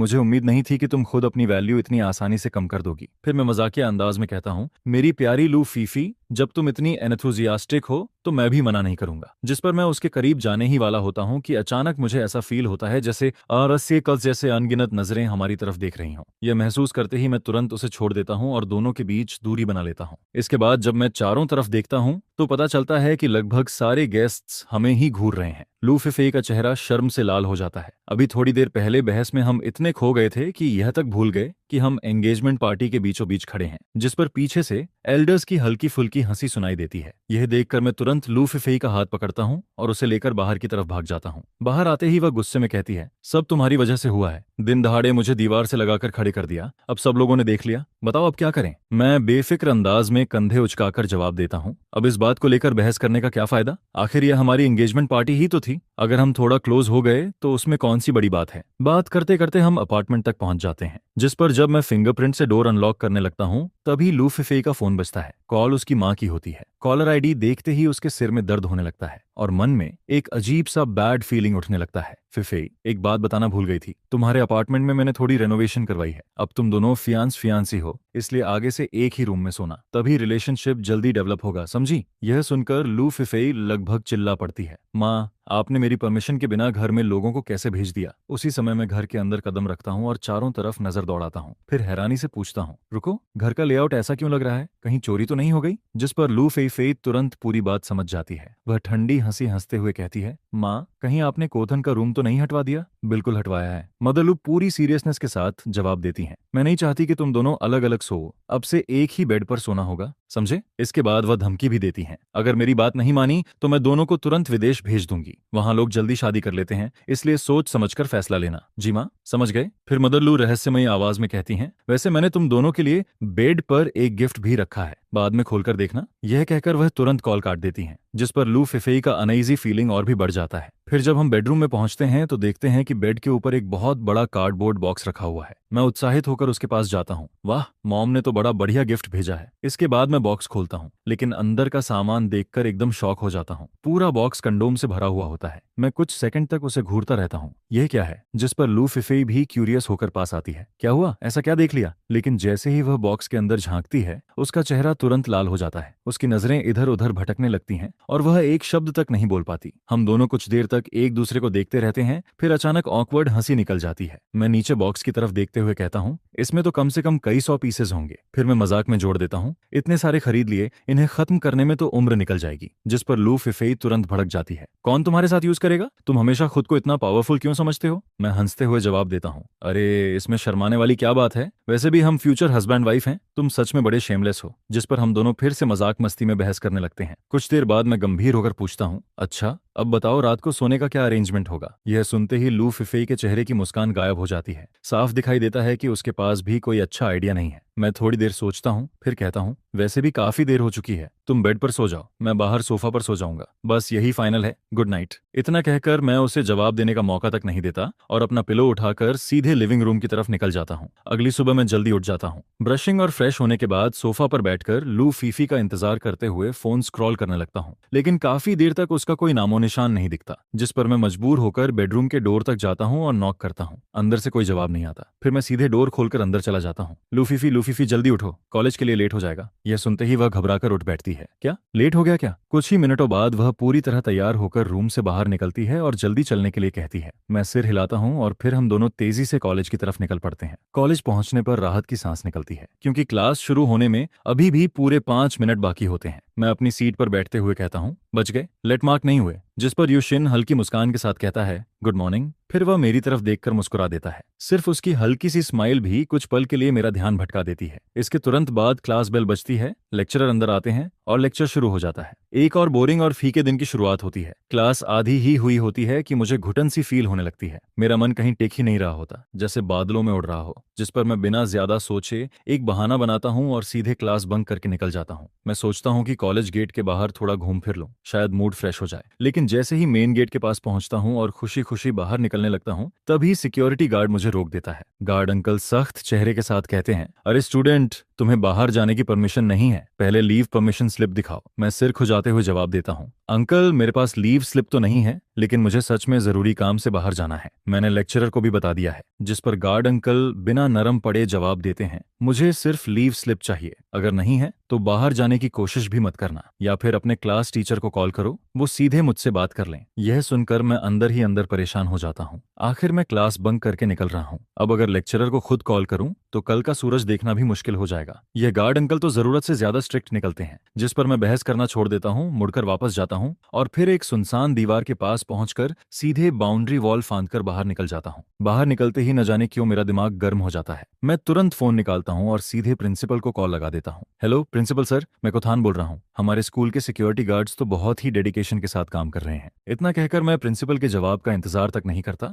और सीधे फोन काट देता हूँ। फिर आराम से अपार्टमेंट वापस लौटकर नींद पूरी करने निकल जाता हूँ। दूसरी तरफ प्रिंसिपल कुछ देर फोन को घूरते रह जाते हैं। ये लड़का अचानक सिक्योरिटी गार्ड्स की बात क्यों कर रहा था? आखिर हुआ क्या है? जिस पर वह भी ज्यादा सोचने की बजाय सिक्योरिटी टीम लीडर को फोन लगा देते हैं। हेलो सिक्योरिटी डिपार्टमेंट, सुना है आजकल तुम लोग बहुत डेडिकेशन के साथ काम कर रहे हो, जाकर पता लगाओ कि आखिर मामला क्या है और इस प्रॉब्लम को तुरंत हैंडल करो। सिक्योरिटी कैप्टन यह सुनकर पूरी तरह कंफ्यूज्ड हो जाता है। डेडिकेशन? यह सुनने में तारीफ कम और वार्निंग ज्यादा लग रही थी, जिस पर उसके मन में तुरंत ख्याल आता है कि जरूर किसी गार्ड ने कोई गड़बड़ की होगी। आज ड्यूटी पर कौन था पता करो, अगर ज्यादा बड़ी प्रॉब्लम हुई तो सीधे नौकरी से निकाल दूंगा। उसके हिसाब से अगर उसने प्रिंसिपल की बात गलत समझ भी ली तो कोई खास नुकसान नहीं होगा, लेकिन अगर सच में किसी गार्ड ने बड़ी गलती कर दी और उसने उसे बचा लिया तो पूरी जिम्मेदारी उसी पर आ जाएगी। इसी वजह से थोड़ी देर बाद वही गार्ड अंकल जिन्होंने मुझे रोका था अचानक ऑफिस में बुला लिए जाते हैं। उनके सुपीरियर लगातार लंबा लेक्चर देते रहते हैं। गार्ड अंकल आधा समझते हैं आधा नहीं समझते, लेकिन आखिर में उन्हें सिर्फ एक ही बात साफ सुनाई देती है, कल से आपको काम पर आने की जरूरत नहीं है। यह सुनकर गार्ड अंकल की आंखें फैल जाती हैं। उन्हें अपने कानों पर यकीन ही नहीं होता। वह सामने खड़े लीडर को देखते रहते हैं, जबकि लीडर खुद नजरें चुराने लगता है। सच कहें तो उसके मन में भी थोड़ा गिल्ट होता है।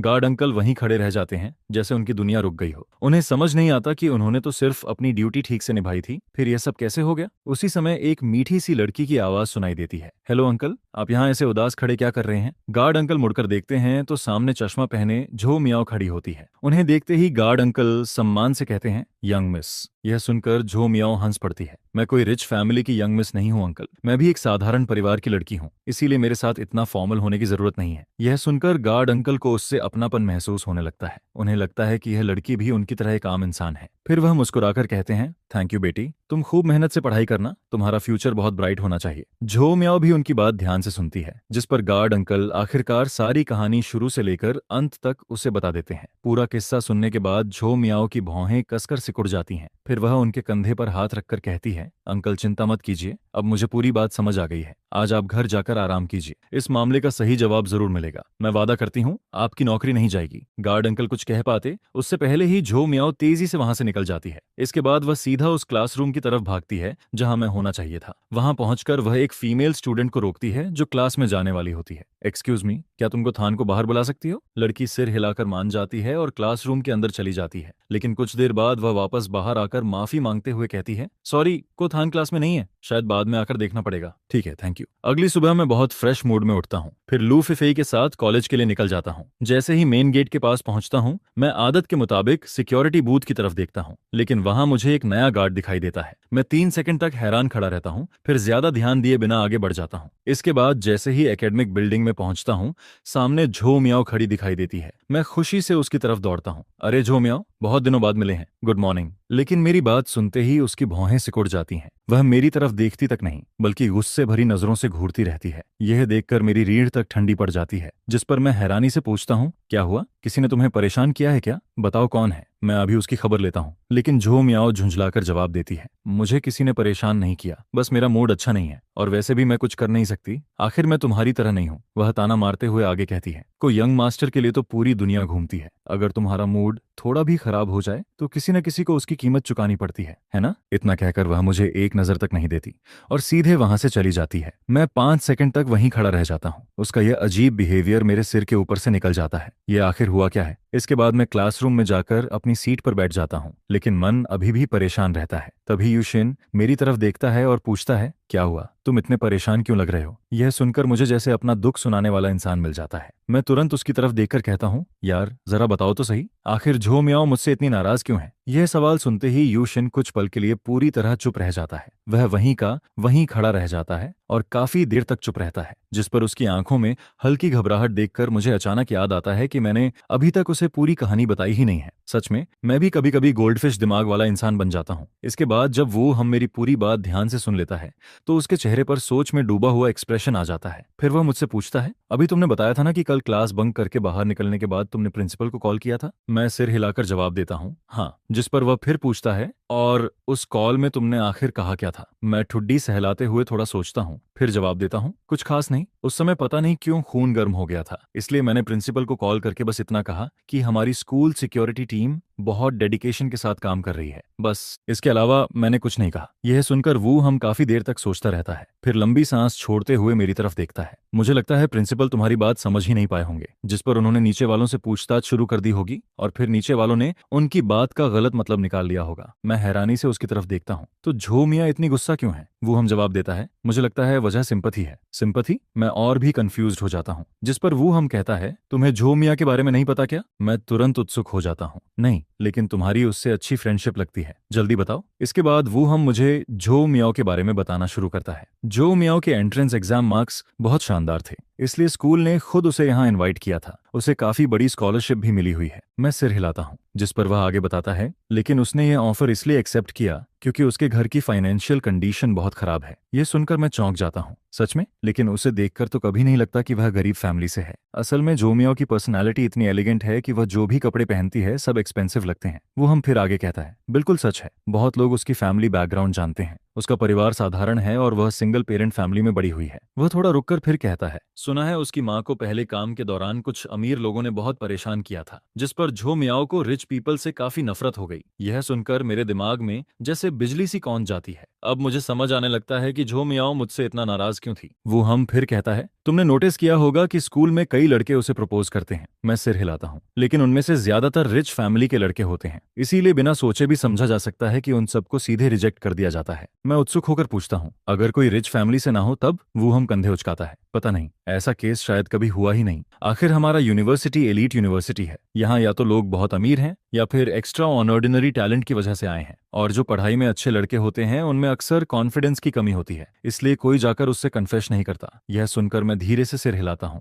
अब सारी बातें धीरे धीरे क्लियर होने लगती हैं। तो इसलिए झो मियां कल इतनी गुस्सा थी। मुझे लगता है कि उसने अपनी माँ के साथ हुई पुरानी बातें याद कर ली होंगी, जिस पर वो हम मेरी तरफ देखकर कहता है, मेरे हिसाब से उसने तुम्हें गलत समझ लिया है। शायद उसे लगा कि तुम्हारा मूड खराब था, इसलिए तुमने गार्ड अंकल को सजा दिलवा दी। मैं तुरंत सफाई देता हूँ, मेरा ऐसा कोई इरादा नहीं था। हाँ, उस वक्त मैं थोड़ा इरिटेट जरूर था, लेकिन मैं उन रिच स्पॉट स्पॉइल्ड ब्रैट्स जैसा नहीं हूँ जो ताकत के दम पर दूसरों को दबाते हैं। यह सुनकर वो हम हल्की सांस छोड़ता है। सच कहूं तो पावर अब्यूज कोई नई बात नहीं है। दुनिया हमेशा से बड़ी मछली छोटी मछली को खाती आई है, इसलिए झो मियाओ का गलत समझना भी पूरी तरह अजीब नहीं है। मैं कुछ देर चुप रहता हूँ, फिर अचानक कहता हूँ, ठीक है, अब मुझे पता है कि क्या करना है। वो हम हैरानी से पूछता है, क्या करने वाले हो? लेकिन तभी हमें महसूस होता है कि क्लास में असामान्य शांति छा गई है। हम दोनों ऊपर देखते हैं तो सामने लेक्चर्स हमें घूर रहे होते हैं। तुम दोनों बाकी स्टूडेंट्स को डिस्टर्ब कर रहे हो, अगर बातें करनी है तो बाहर जाओ। यह सुनकर हम दोनों एक दूसरे को देखते हैं और तुरंत चुप हो जाते हैं। इसके बाद पूरा लेक्चर शांति से गुजरता है। जैसे ही छुट्टी की बेल बजती है, मैं फौरन झो मियाओ को ढूंढने निकल पड़ता हूँ। उसकी क्लासरूम के बाहर पहुंचते ही मैं एक लड़की को रोकता हूँ। एक्सक्यूज मी, क्या तुम झो मियाओ को बाहर बुला सकती हो? बोलना को थानों से ढूंढ रहा है। Thank you. लड़की मुझे ऊपर से नीचे तक देखती है और फिर मुस्कुराने लगती है। अरे तुम हो, आज तो काफी जल्दी कन्फेशन करने आ गए। मैं तुरंत घबरा जाता हूँ। अरे नहीं, मैं उसे प्रपोज करने नहीं आया हूँ, बस जरूरी बात करनी है।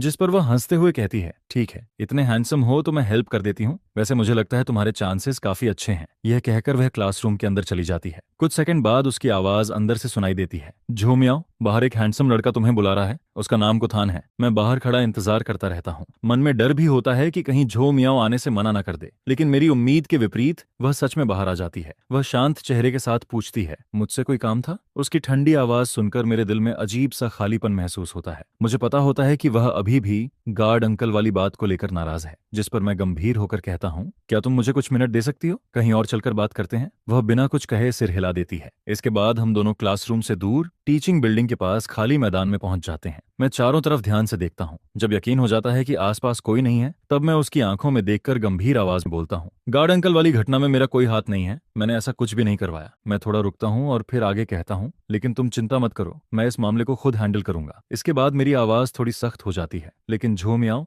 आज तुमने भी हद कर दी। वह चौंककर मेरी तरफ देखती है। जिस पर मैं आगे कहता हूँ, तुमने पूरी सच्चाई जाने बिना मुझे दोषी मान लिया। क्या तुम्हें लगता है कि यह मेरे साथ फेयर था? इतना कहकर मैं मुड़ जाता हूँ और वहां से जाने लगता हूँ। झो मियां वहीं खड़ी रह जाती है। मेरे गंभीर रवैये ने उसे पूरी तरह चौंका दिया होता है। जब उसे लगता है कि मैं सच में चला जाऊंगा, तो वह जल्दी से मेरे पीछे आती है, फिर धीरे से मेरी स्लीव पकड़ लेती है। सॉरी। मैं रुक तो जाता हूँ, लेकिन पीछे नहीं देखता। जिस पर वह एक बार फिर धीमी आवाज में कहती है, सॉरी। अब उसे समझ आ चुका होता है कि गलती उसकी थी। शुरू से ही उसने मुझे उन दूसरे लड़कों जैसा समझ लिया था जो किसी मकसद से उसके करीब आते थे। उसके मन में पहले से यह धारणा बन चुकी थी कि मैं भी उन अमीर लड़कों जैसा हूं जो ताकत के दम पर कमजोर लोगों को दबाते हैं। लेकिन अब उसे एहसास हो रहा होता है कि मैं सच में गार्ड अंकल की मदद करना चाहता हूं। यह सोचकर उसके चेहरे पर हल्की मुस्कान आ जाती है, जिस पर मैं अचानक पलटकर उसकी तरफ देखता हूं। तुम्हारी अपॉलॉजी मैंने एक्सेप्ट कर ली है, लेकिन अभी मैं तुम्हें इतनी आसानी से माफ नहीं करूंगा। यह कहकर मैं उसकी पकड़ छुड़ाता हूं और सीधे वहां से निकल जाता हूं। झो मियां वहीं खड़ी रह जाती है।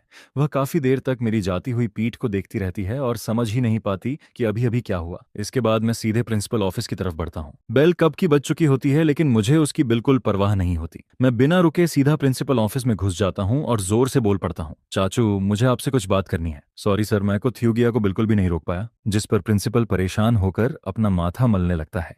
वो पहले तो गुस्से में कुछ सुनाने ही वाला था, लेकिन जैसे ही उसकी नजर मुझ पर पड़ती है, उसका चेहरा तुरंत बदल जाता है और हंसते हुए कहता है, अरे थ्यूगिया, आप यहाँ कैसे? कोई खास बात है क्या? आइए आइए, जल्दी अंदर बैठिए। जिस पर वो अपने असिस्टेंट से कहता है, तुम पहले बाहर जाओ, मुझको थ्यूगिया से प्राइवेट बात करनी है। असिस्टेंट हैरानी से मुंह खोले खड़ा रह जाता है। उसने पहली बार प्रिंसिपल को किसी स्टूडेंट के सामने इतना दबते हुए और इतना खुशामद करते हुए देखा था। फिर प्रिंसिपल का इशारा देखते ही वो जल्दी से बाहर निकल गया। इसके बाद मैं कुर्सी पर बैठने की बजाय सीधा उसकी डेस्क तक पहुंचता हूं और जोर से हाथ मारकर पूछता हूं, आपने ऐसा क्यों किया? मैंने तो सिर्फ हमारे स्कूल के सिक्योरिटी गार्ड की तारीफ की थी। वो अपना काम बहुत जिम्मेदारी से करता है। ठीक है, मैं मानता हूं कि कल मेरा रवैया थोड़ा अजीब था, लेकिन इसका मतलब ये तो नहीं कि मैं चाहता था कि उसे जॉब से निकाल दिया जाए। जॉब से निकाल दिया जाए? प्रिंसिपल हैरानी से कहता है, मैंने तो सिर्फ सिक्योरिटी टीम के कैप्टन को हाल चाल पूछने भेजा था। मैं भला उसे निकालने की बात कैसे कर सकता हूँ? जिस पर मैं तुरंत कहता हूँ, मैं नहीं चाहता कि उनकी जॉब जाए। कुल मिलाकर आप उन्हें वापस बुलाइए और कहिए कि वो फिर से काम पर लौट आएं।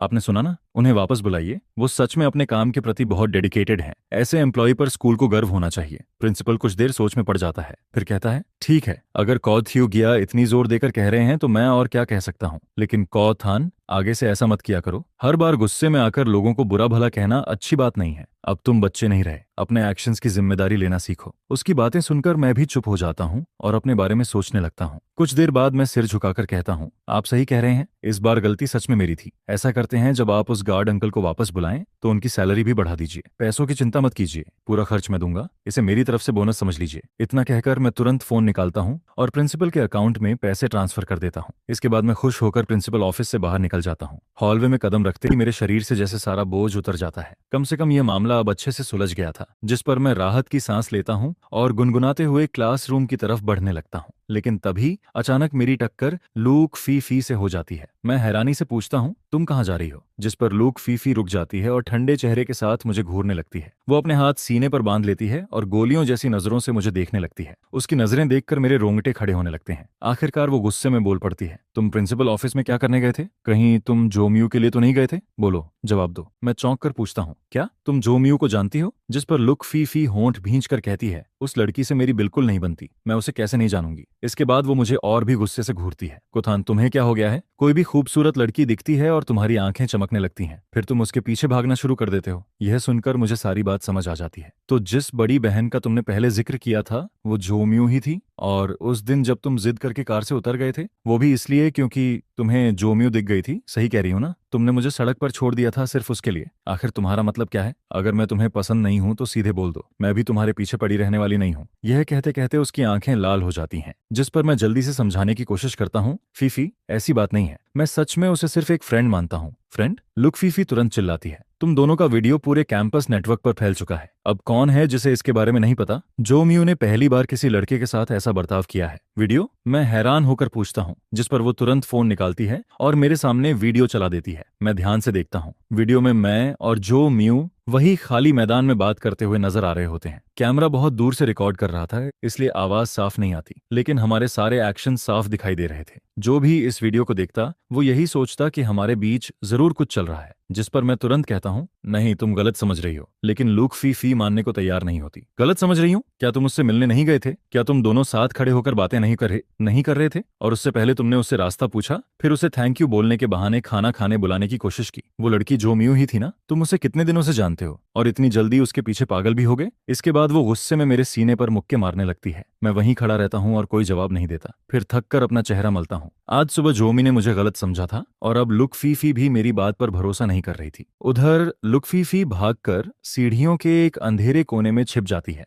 वो चुपके से सिर उठाकर देखती है, लेकिन उसे मैं कहीं नजर नहीं आता, जिस पर वो और ज्यादा नाराज हो जाती है और घुटनों में चेहरा छिपा लेती है। कुथान, तुम कितने बेवकूफ हो। यह कहते हुए उसकी आंखों से आंसू बहने लगते हैं। वो रोने की आवाज दबाने की कोशिश करती है, लेकिन फिर भी सिसकियां रुकती नहीं है। बचपन से उसे हमेशा राजकुमारी की तरह रखा गया था। उसे कभी इस तरह का दुख नहीं सहना पड़ा था, और ऊपर से कौथान का बर्ताव। जितना वो सोचती उतना ही उसका गुस्सा बढ़ता जाता है। इसी दौरान उसकी धुंधली नजरों के सामने एक लंबा सा साया आकर रुकता है। फीफी, यह आवाज सुनते ही उसके दिल में उम्मीद जागती है। आखिरकार वो बेवकूफ इंसान उसे ढूंढते हुए यहाँ तक आ ही गया था। उसे रोते हुए देखकर सामने वाला इंसान भी परेशान हो जाता है। वो बिल्कुल एक छोटे से डरे हुए खरगोश जैसी लग रही थी। तुम ठीक तो हो? ये आवाज सुनकर लुक फीफी अचानक होश में आती है, लेकिन अगले ही पल उसका चेहरा शर्म से पूरी तरह लाल पड़ जाता है। शायद वो नहीं चाहती थी कि मैं उसे इस हालत में देखूं। अरे, तुम्हें कैसे पता चला कि मैं यहाँ हूँ? उसकी भारी और रोने से भरी आवाज सुनकर मैं कहता हूँ, पहले ये बताओ तुम यहाँ छिपकर कब से रो रही हो? जिस पर लुक फीफी मुंह फुला लेती है और मुझे कोई जवाब भी नहीं देती। वो तुरंत उठती है और ठंडे स्वर में कहती है, चलो यहाँ से। इसके बाद हम दोनों स्कूल के अंदर वाली सड़क पर साथ साथ चलने लगते हैं। उस समय क्लास चल रही होती है, इसलिए आसपास कोई नजर नहीं आता। पूरा रास्ता सुनसान पड़ा होता है।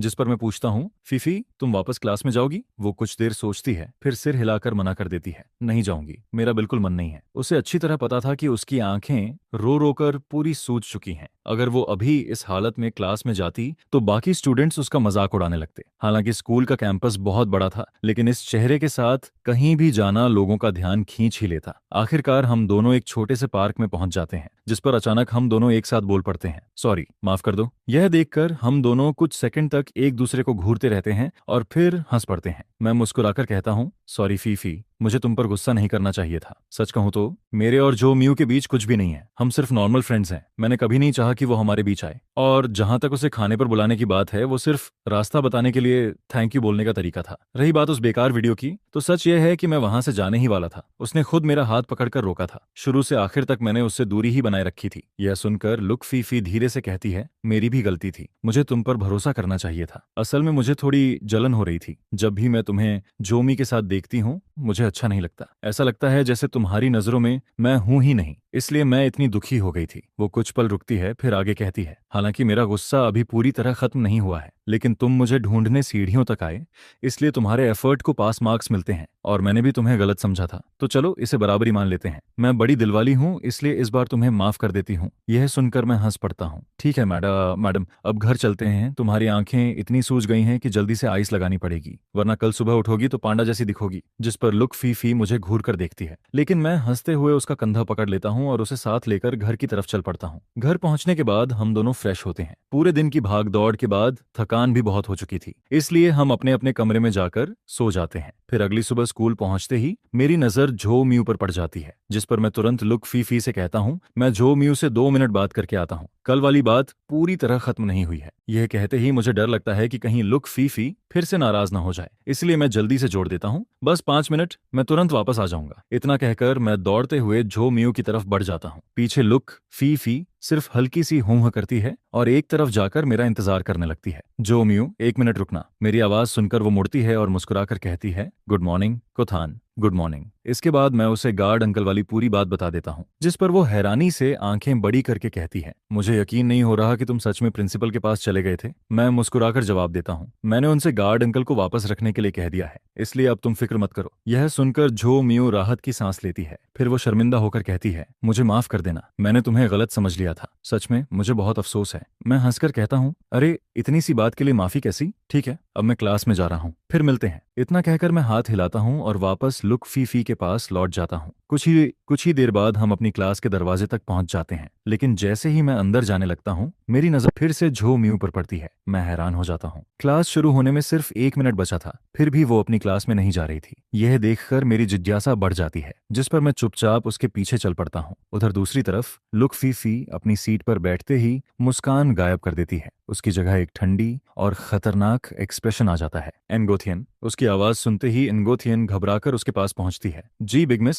लुक फीफी टेबल पर उंगलियां थपथपाते हुए कहती है, मेरे लिए एक काम करो, 3rd फ्लोर की दूसरी क्लासरूम में जाओ और वहां मेरे लिए किसी पर नजर रखो। जी। एनगोथियन तुरंत सिर झुका देती है, जिस पर लुक फीफी आगे कहती है, देखो सोदन क्लास में है या नहीं, और वो किससे बात कर रहा है ये भी पता करो। अगर कुछ भी अजीब दिखे तो तुरंत मुझे रिपोर्ट करना, लेकिन ध्यान रहे उसे पता नहीं चलना चाहिए कि तुम उस पर नजर रख रही हो, समझ गई? जी समझ गई। जिस पर लुक फीफी संतुष्ट होकर हाथ हिलाती है। एनगोथियन तुरंत क्लास से बाहर निकल जाती है, लेकिन ज्यादा दूर नहीं पहुंचती कि सामने बाच थन योंग दिखाई दे जाता है।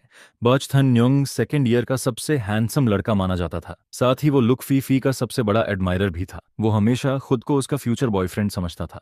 उसे देखते ही एनगोथियन मुस्कुराकर कहती है, जीजाजी आप बिग मिस से मिलने आए हैं क्या? वो अभी आपका इंतजार कर रही हैं। बाच थन योंग का चेहरा हमेशा थोड़ा ठंडा दिखाई देता था, लेकिन जब वो मुस्कुराता तो उसका पूरा व्यक्तित्व बदल जाता था। वो हल्का सा मुस्कुराकर पूछता है, तुम इतनी जल्दी में कहाँ जा रही हो? फीफी के लिए कुछ खरीदने? एनगोथियन सिर हिलाकर जवाब देती है, नहीं, बिग मिस ने मुझे 3rd फ्लोर की दूसरी क्लासरूम में भेजा है, उन्हें किसी पर नजर रखनी है। किस पर? एक लड़के पर, उसका नाम कौथान है। यह नाम सुनते ही बाच थानशुंग का चेहरा थोड़ा बदल जाता है। कौथान? उसका और फीफी का क्या रिश्ता है? जिस पर एनगोथियन असहज होकर कहती है, मुझे भी नहीं पता, मैं तो बस बिग मिस का ऑर्डर फॉलो कर रही हूँ, लेकिन अगर मुझे कुछ पता चला तो मैं आपको जरूर बताऊंगी। यह सुनकर बाच थन योंग हल्का सा मुस्कुराता है, फिर वो अचानक कहता है, मुझे थोड़ी प्यास लगी है, जरा कैंटीन जाकर अपने जीजाजी के लिए एक कोल्ड ड्रिंक ले आओ, और हाँ फीफी के लिए भी एक ड्रिंक लेती आना। एनगोथियन थोड़ा हिचकिचाती हुई नजर आती है, जिस पर बाच थान योंग उसे घूर कर कहता है, अरे सोच क्या रही हो? कुथान ज्यादा इंपॉर्टेंट है या मैं? अच्छी तरह सोचकर जवाब देना। उसका घमंडी चेहरा देखकर एनगोथियन मन ही मन सोचने लगती है कि आजकल बाच थन योंग सच में लुक फीफी का काफी फेवरेट बना हुआ है। हो सकता है कि वो अब तक का रिकॉर्ड भी तोड़ दे और लुक फीफी के साथ सबसे लंबे समय तक रहने वाला बॉयफ्रेंड बन जाए। वैसे भी हाल ही में लुक फीफी उसे लेकर बोर होती हुई नजर नहीं आई थी,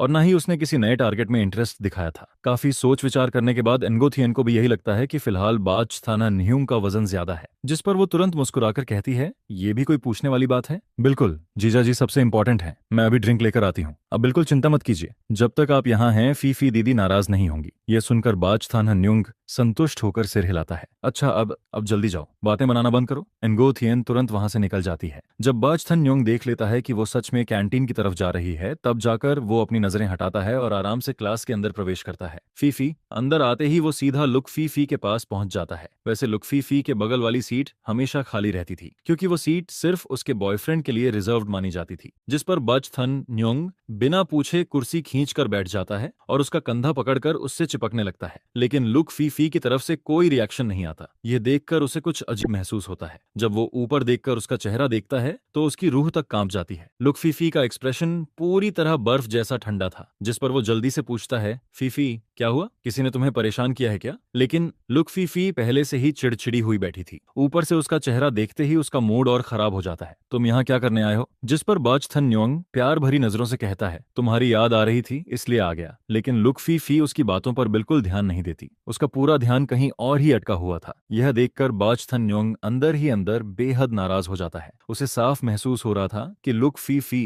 इस समय किसी और के बारे में सोच रही है, और वो इंसान कोई और नहीं बल्कि सोथन था। कुछ देर बाद गोथियन ड्रिंक्स लेकर वापस आती है। वो हांफती हुई क्लास के दरवाजे पर पहुंचती है और दोनों के सामने ड्रिंक्स रख देती है। बिग मिस, आपकी ड्रिंक। लेकिन लुक फीफी की नजर सीधे बॉटल से हटकर गोथियन पर टिक जाती है। क्या मैंने तुम्हें मेरे लिए ड्रिंक खरीदने भेजा था? जिस पर बाज थन न्योंग बीच में बोल पड़ता है, मैंने कहा था उसे, मुझे डर था कि तुम्हें प्यास लगी होगी। यह सुनते ही पूरी क्लास का माहौल अचानक ठंडा पड़ जाता है। अगले ही पल लुक फीफी उससे बर्फ जैसी नजरों से घूरती है, फिर बिना किसी हिचकिचाहट के कहती है, मेरी नजरों से दूर हो जाओ, मैं तुम्हारा चेहरा एक सेकंड भी और नहीं देखना चाहती। यह सुनकर बाज थन न्योंग पूरी तरह हक्का बक्का रह जाता है। उसे यकीन ही नहीं होता कि लुक फीफी इतनी गुस्से में उससे बात कर सकती है। फीफी, मैंने क्या गलती कर दी? मुझे मत छोड़ो प्लीज। लेकिन इस बार उसका दांव पूरी तरह गलत पड़ चुका था। लुक फीफी के पास इस समय उसे मनाने का बिल्कुल भी मूड नहीं था। मुझे दोबारा बोलने पर मजबूर मत करो। इसके बाद वो नगोथियन की तरफ देखती है। जो काम मैंने तुम्हें दिया था वो पूरा हुआ? नगोथियन घबराकर जवाब देती है, अभी नहीं बिग मिस,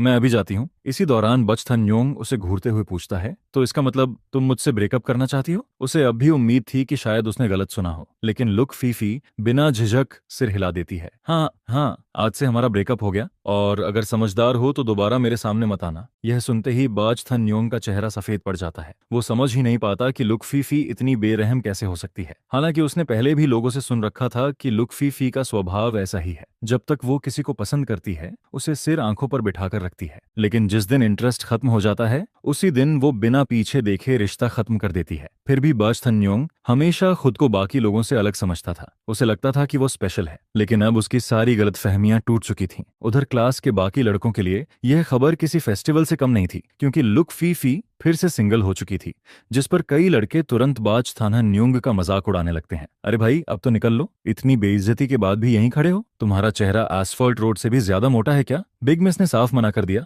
फिर भी समझ नहीं आ रहा? अब से इस क्लास के आसपास भी मत दिखना। फीफी तुम्हें देखकर परेशान हो रही हैं। चारों तरफ से उड़ते तानों को सुनकर बाज थन न्योंग का चेहरा और भी बदसूरत हो जाता है। उसने जिंदगी में कभी इतनी बड़ी बेइज्जती नहीं झेली थी। स्कूल में आने के बाद अपनी लुक्स और किस्मत के दम पर वो जल्दी ही लुक फीफी का बॉयफ्रेंड बन गया था, और इसी वजह से स्कूल का सबसे चर्चित लड़का भी बन गया था। स्कूल में एक अनकहा रूल था, जो भी लुक फीफी का बॉयफ्रेंड बनता उसे पूरे स्कूल का टॉप गाय माना जाता। बाज थान न्योंग भी लंबे समय से इसी झूठी शान में जी रहा था। उसे लगता था कि वो लुक फीफी का ट्रू लव है, लेकिन आज वो जितनी ऊंचाई से गिरा था उतना दर्द शायद पहले कभी नहीं हुआ था। आखिरकार वो और ज्यादा बेइज्जती बर्दाश्त नहीं कर पाता, जिस पर वो मुड़ता है और भागता हुआ क्लास से बाहर निकल जाता है। लुक फीफी उसकी तरफ एक नजर तक नहीं डालती। वो बस ठंडी नजरों से पूरी क्लास पर निगाह डालती है, जिस पर कुछ ही सेकंड में पूरा क्लासरूम शांत हो जाता है। लेकिन उसके दिल के अंदर बेचैनी लगातार बढ़ती जा रही थी। उसे खुद समझ नहीं आ रहा था कि आखिर वो इतनी परेशान क्यों है। वो बार बार किसी बात को लेकर सोचती रहती है। इसी बीच जैसे ही वो उठने वाली होती है, इनगोथियन हांफती हुई दौड़कर अंदर आती है। बिग मिस,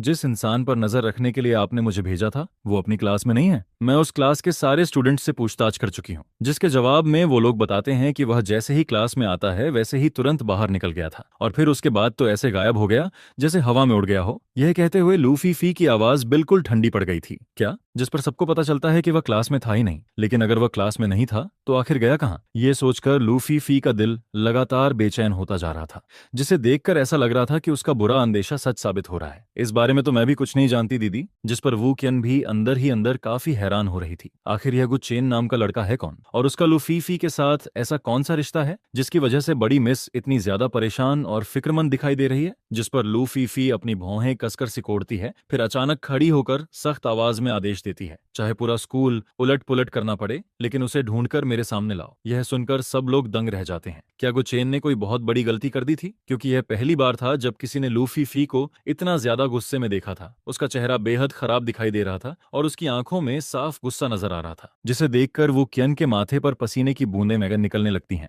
वहीं क्लास के बाकी स्टूडेंट्स भी एक दूसरे को देखते रहते हैं और समझ नहीं पाते कि आखिर हुआ क्या है। बड़ी मिस आखिर किसे ढूंढ रही है कि इतना गुस्सा कर रही है, लेकिन वहां मौजूद किसी की भी हिम्मत नहीं होती कि उससे एक सवाल तक पूछ सके, बल्कि कोई जोर से सांस लेने की भी हिम्मत नहीं करता है, क्योंकि इस वक्त लू फीफी के पूरे शरीर से ऐसा प्रेशर निकल रहा था जैसे यामा खुद किसी की जान लेने आ गया हो। इसके बाद जब लू फीफी क्लास से बाहर निकलती है, तभी बाकी लोग राहत की सांस लेते हैं और आपस में धीरे धीरे बातें करना शुरू कर देते हैं। देखा तुम लोगों ने, बड़ी मिस का चेहरा कितना डरावना हो गया था। मैंने तो उन्हें आज तक इतना गुस्से में नहीं देखा। तुम्हें क्या लगता है, जिस आदमी को वो ढूंढ रही हैं उसने कहीं उनकी बेइज्जती तो नहीं कर दी? जिस पर दूसरा स्टूडेंट कहता है, मुझे तो लगता है उसका काम तमाम है। लू फीफी अगर सच में गुस्सा हो जाए तो बहुत खतरनाक होती है। बिल्कुल सही कहा, उस लड़के की हिम्मत की भी दाद देनी पड़ेगी। वू चेन वैसे तो लू फीफी की सबसे भरोसेमंद फॉलोअर थी। उसकी चापलूसी की स्किल्स तो अच्छी थी ही, लेकिन उसका काम करने का तरीका भी काफी तेज था, इसलिए वह तुरंत सिक्योरिटी ऑफिस पहुंचकर जानकारी जुटाने लगती है। वहीं दूसरी तरफ लू फीफी कॉरिडोर में खड़ी होकर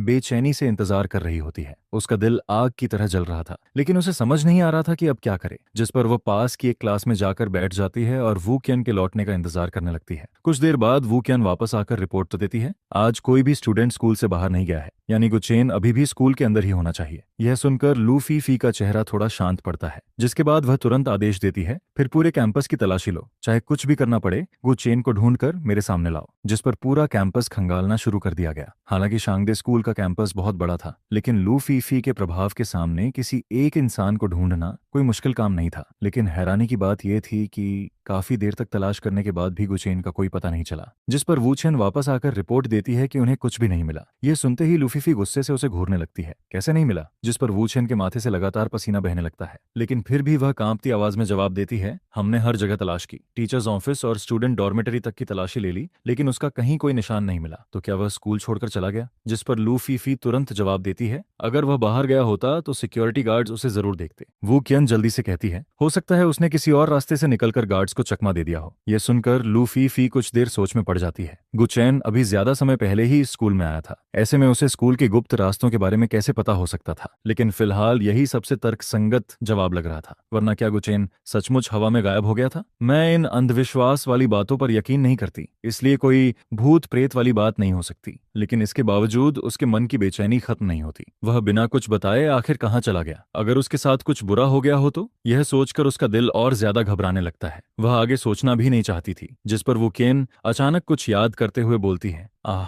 बड़ी मिस, मुझे याद आया, स्कूल में सर्विलांस कैमरे लगे हुए हैं ना, है ना? अगर हम कैमरास चेक करें तो शायद कोई सुराग मिल जाए। यह सुनकर लू फीफी को भी अपनी गलती का एहसास होता है। वह इतनी परेशान थी कि यह आसान तरीका उसके दिमाग से ही निकल गया था। जिस पर वह तुरंत कहती है, ठीक है, अभी कैमरा रूम चलते हैं। लेकिन वू चेन थोड़ा असहज होकर कहती है, मगर कैमरा सिस्टम तक पहुंच सिर्फ प्रिंसिपल के पास है, मेरे जैसे छोटे लोगों के बस की बात नहीं है, इसलिए इस बार आपको खुद जाना पड़ेगा। समझ गई? यह कहकर लू फीफी तुरंत प्रिंसिपल ऑफिस की तरफ बढ़ जाती है और वो कियन भी उसके पीछे पीछे चल पड़ती है। प्रिंसिपल ऑफिस पहुंचते ही लू फीफी सीधे प्रिंसिपल की कुर्सी पर बैठ जाती है। जिस पर वो कियन जल्दी से कहती है, बड़ी मिस, यही हमारे स्कूल का मॉनिटरिंग सिस्टम है। यहाँ करीब 300 कैमरे जुड़े हुए हैं, आप आराम से चेक कर सकती हैं। 300 कैमरे? यह सुनकर लू फीफी की भौहें सिकुड़ जाती हैं, जिसे देखकर वो केन तुरंत बोल पड़ती है, अगर आप चाहें तो मैं भी देखने में मदद कर सकती हूँ। लेकिन लू फीफी सिर हिलाते हुए कहती है, जरूरत नहीं, मैं खुद देख लूंगी। जिस पर वो केन तुरंत चुप हो जाती है और पीछे खड़ी होकर इंतजार करने लगती है। इसके बाद लू फीफी की पतली उंगलियां कीबोर्ड पर तेजी से चलने लगती हैं। यह साफ था कि वह पहली बार इस सिस्टम का इस्तेमाल कर रही थी, लेकिन उसके हाथ इतने तेज चल रहे थे जैसे वह सालों से इसे चला रही हो। उसने प्रिंसिपल से एक भी सवाल नहीं पूछा और खुद ही सिस्टम को बड़ी आसानी से ऑपरेट करना शुरू कर दिया, जिसे देखकर वो कियन की आंखें हैरानी से फैल जाती हैं। उसे यकीन ही नहीं होता कि उनकी बड़ी मिस की कंप्यूटर स्किल्स इतनी जबरदस्त हो सकती हैं। उसे तो हमेशा लगता था कि लू फीफी सिर्फ गेम्स खेलने तक ही लिमिटेड है, लेकिन उसकी कीबोर्ड चलाने की स्पीड देखकर कोई भी हैरान रह जाता है। ऐसा लग रहा था जैसे उसे इस सिस्टम के हर कोने की पूरी जानकारी हो। वो क्या इतने सालों से बड़ी मिस के साथ घूम रही थी, लेकिन उसे आज तक पता ही नहीं था कि उनकी बड़ी मिस इतनी ज्यादा प्रो निकलेगी। जिस पर लू फीफी बहुत जल्दी उन सभी सस्पिशियस लोकेशंस को निकाल लेती है जिनके बारे में वो कियन ने बताया था। फिर वह एक साथ 6 कैमरा विंडोज खोल देती है ताकि समय बचाया जा सके। इसके बाद उसकी नजरें बिजली की तरह स्क्रीन्स पर दौड़ने लगती हैं। ऐसा लग रहा था जैसे उसकी एक आंख एक साथ 10 लाइनें पढ़ सकती हो। वह बिना पलक झपकाए लगातार उन 6 स्क्रीन्स को स्कैन करती जा रही थी। वहीं पीछे खड़ी वू छियन सिर्फ देखकर ही चकराने लगती है। मुश्किल से 10 मिनट कैमरास देखने के बाद ही उसकी आंखें सूखने लगती हैं और उनमें जलन होने लगती है। लेकिन लू फीफी पर इसका जरा भी असर नहीं पड़ता,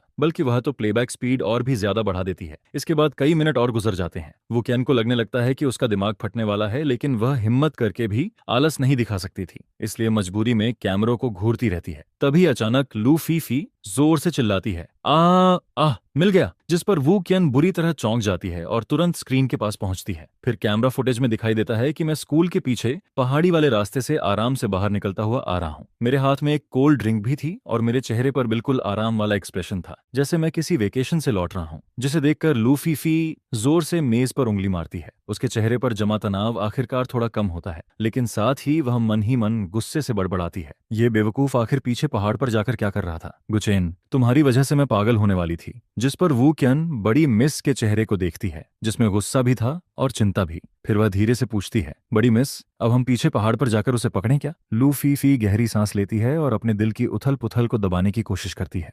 फिर वह तुरंत खड़ी होती है और बाहर की तरफ बढ़ जाती है। बिल्कुल जाएंगे। मुझे उसे पकड़कर पूछना है कि आखिर वह बिना बताए कहाँ गायब हो गया था। वहीं दूसरी तरफ मैं पीछे पहाड़ पर थोड़ी देर फ्रेश एयर लेने के बाद वापस क्लास की तरफ लौटने का सोच रहा था, लेकिन तभी मुझे दूर से लू फीफी दिखाई देती है, जो गुस्से में मेरी तरफ तेजी से चली आ रही थी। उसकी आंखें हल्की लाल हो रखी थीं, जिसे देखकर मुझे तुरंत समझ आ गया कि वह मेरी वजह से कितनी ज्यादा परेशान हुई थी। जिस पर मेरा दिल अचानक पिघल जाता है और मैं माफी मांगने के लिए मुंह खोलने ही वाला था, लेकिन उससे पहले ही लू फीफी मेरे सामने पहुंचती है और हल्के से मेरे सीने पर मुक्का मार देती है। गुचैन, तुम्हें पता भी है कि मैं तुम्हारे लिए कितनी परेशान हो गई थी? मुझे लगा था तुम्हारे साथ कोई एक्सीडेंट हो गया है। मैंने पूरा स्कूल सिर पर उठा लिया था, यहाँ तक कि सर्विलांस कैमरों तक चेक कर डाले, और तुम यहाँ छिपकर आराम कर रहे थे। जिस पर मैं जल्दी से सफाई देता हूँ, क्लास में बहुत बोर हो रहा था, इसलिए बस थोड़ी देर फ्रेश एयर लेने यहाँ आ गया था। मुझे क्या पता था कि तुम इतनी ज्यादा परेशान हो जाओगी। Sorry Phi Phi. यह कहते हुए मैं उसका हाथ पकड़ लेता हूँ और उसे मनाने लगता हूँ, जिस पर वह गुस्से से मुझे घूरती जरूर है, लेकिन अपना हाथ वापस नहीं खींचती। फिर वह धीरे से कहती है, अगली बार ऐसा मत करना। अगर कहीं जाना हो तो कम से कम मुझे बता तो दिया करो। जिस पर मैं मुस्कुराते हुए सिर हिलाता हूँ और उसके बालों पर हल्के से हाथ फेरता हूँ।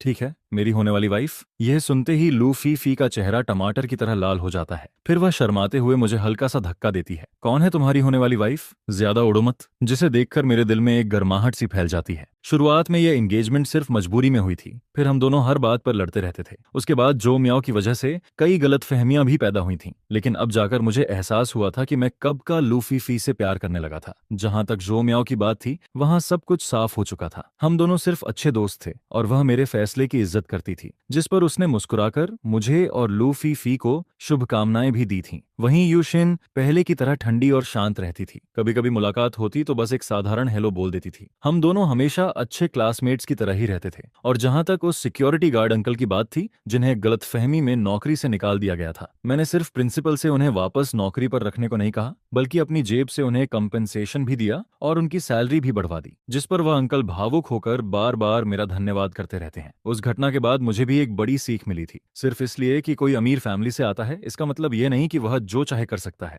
हर इंसान की रिस्पेक्ट करना जरूरी होता है। उधर लू फीफी भी बाई चिंगरंग से पूरी तरह दूरी बना लेती है और पूरी ईमानदारी से सिर्फ मेरे साथ अपने रिश्ते को मजबूत करने लगती है। अब हम पहले जैसे नादान और जल्दबाज नहीं रहे थे। हम दोनों साथ में क्लासेस अटेंड करते हैं, साथ में स्कूल से निकलते हैं, पेड़ों की छांव में वॉक करते हैं और फिर साथ में अपने अपार्टमेंट लौटते हैं। हालांकि कभी कभी छोटी मोटी बहसें अब भी हो जाती हैं, लेकिन हम दोनों जल्दी ही मान भी जाते हैं और फिर पहले की तरह साथ हो जाते हैं। इसी तरह समय गुजरता जाता है और हम दोनों सक्सेसफुली ग्रेजुएशन भी पूरी कर लेते हैं। जिस पर लू फैमिली भी शादी के लिए दबाव डालना बंद कर देती है और हमारे फैसले का सम्मान करने लगती है। फिर जब हम दोनों खुद को मैरिज के लिए पूरी तरह तैयार महसूस करते हैं, तब हमारी वेडिंग आयोजित की जाती है। शादी वाले दिन लू फीफी सफेद वेडिंग ड्रेस पहनकर किसी परी की तरह खूबसूरत दिखाई दे रही थी।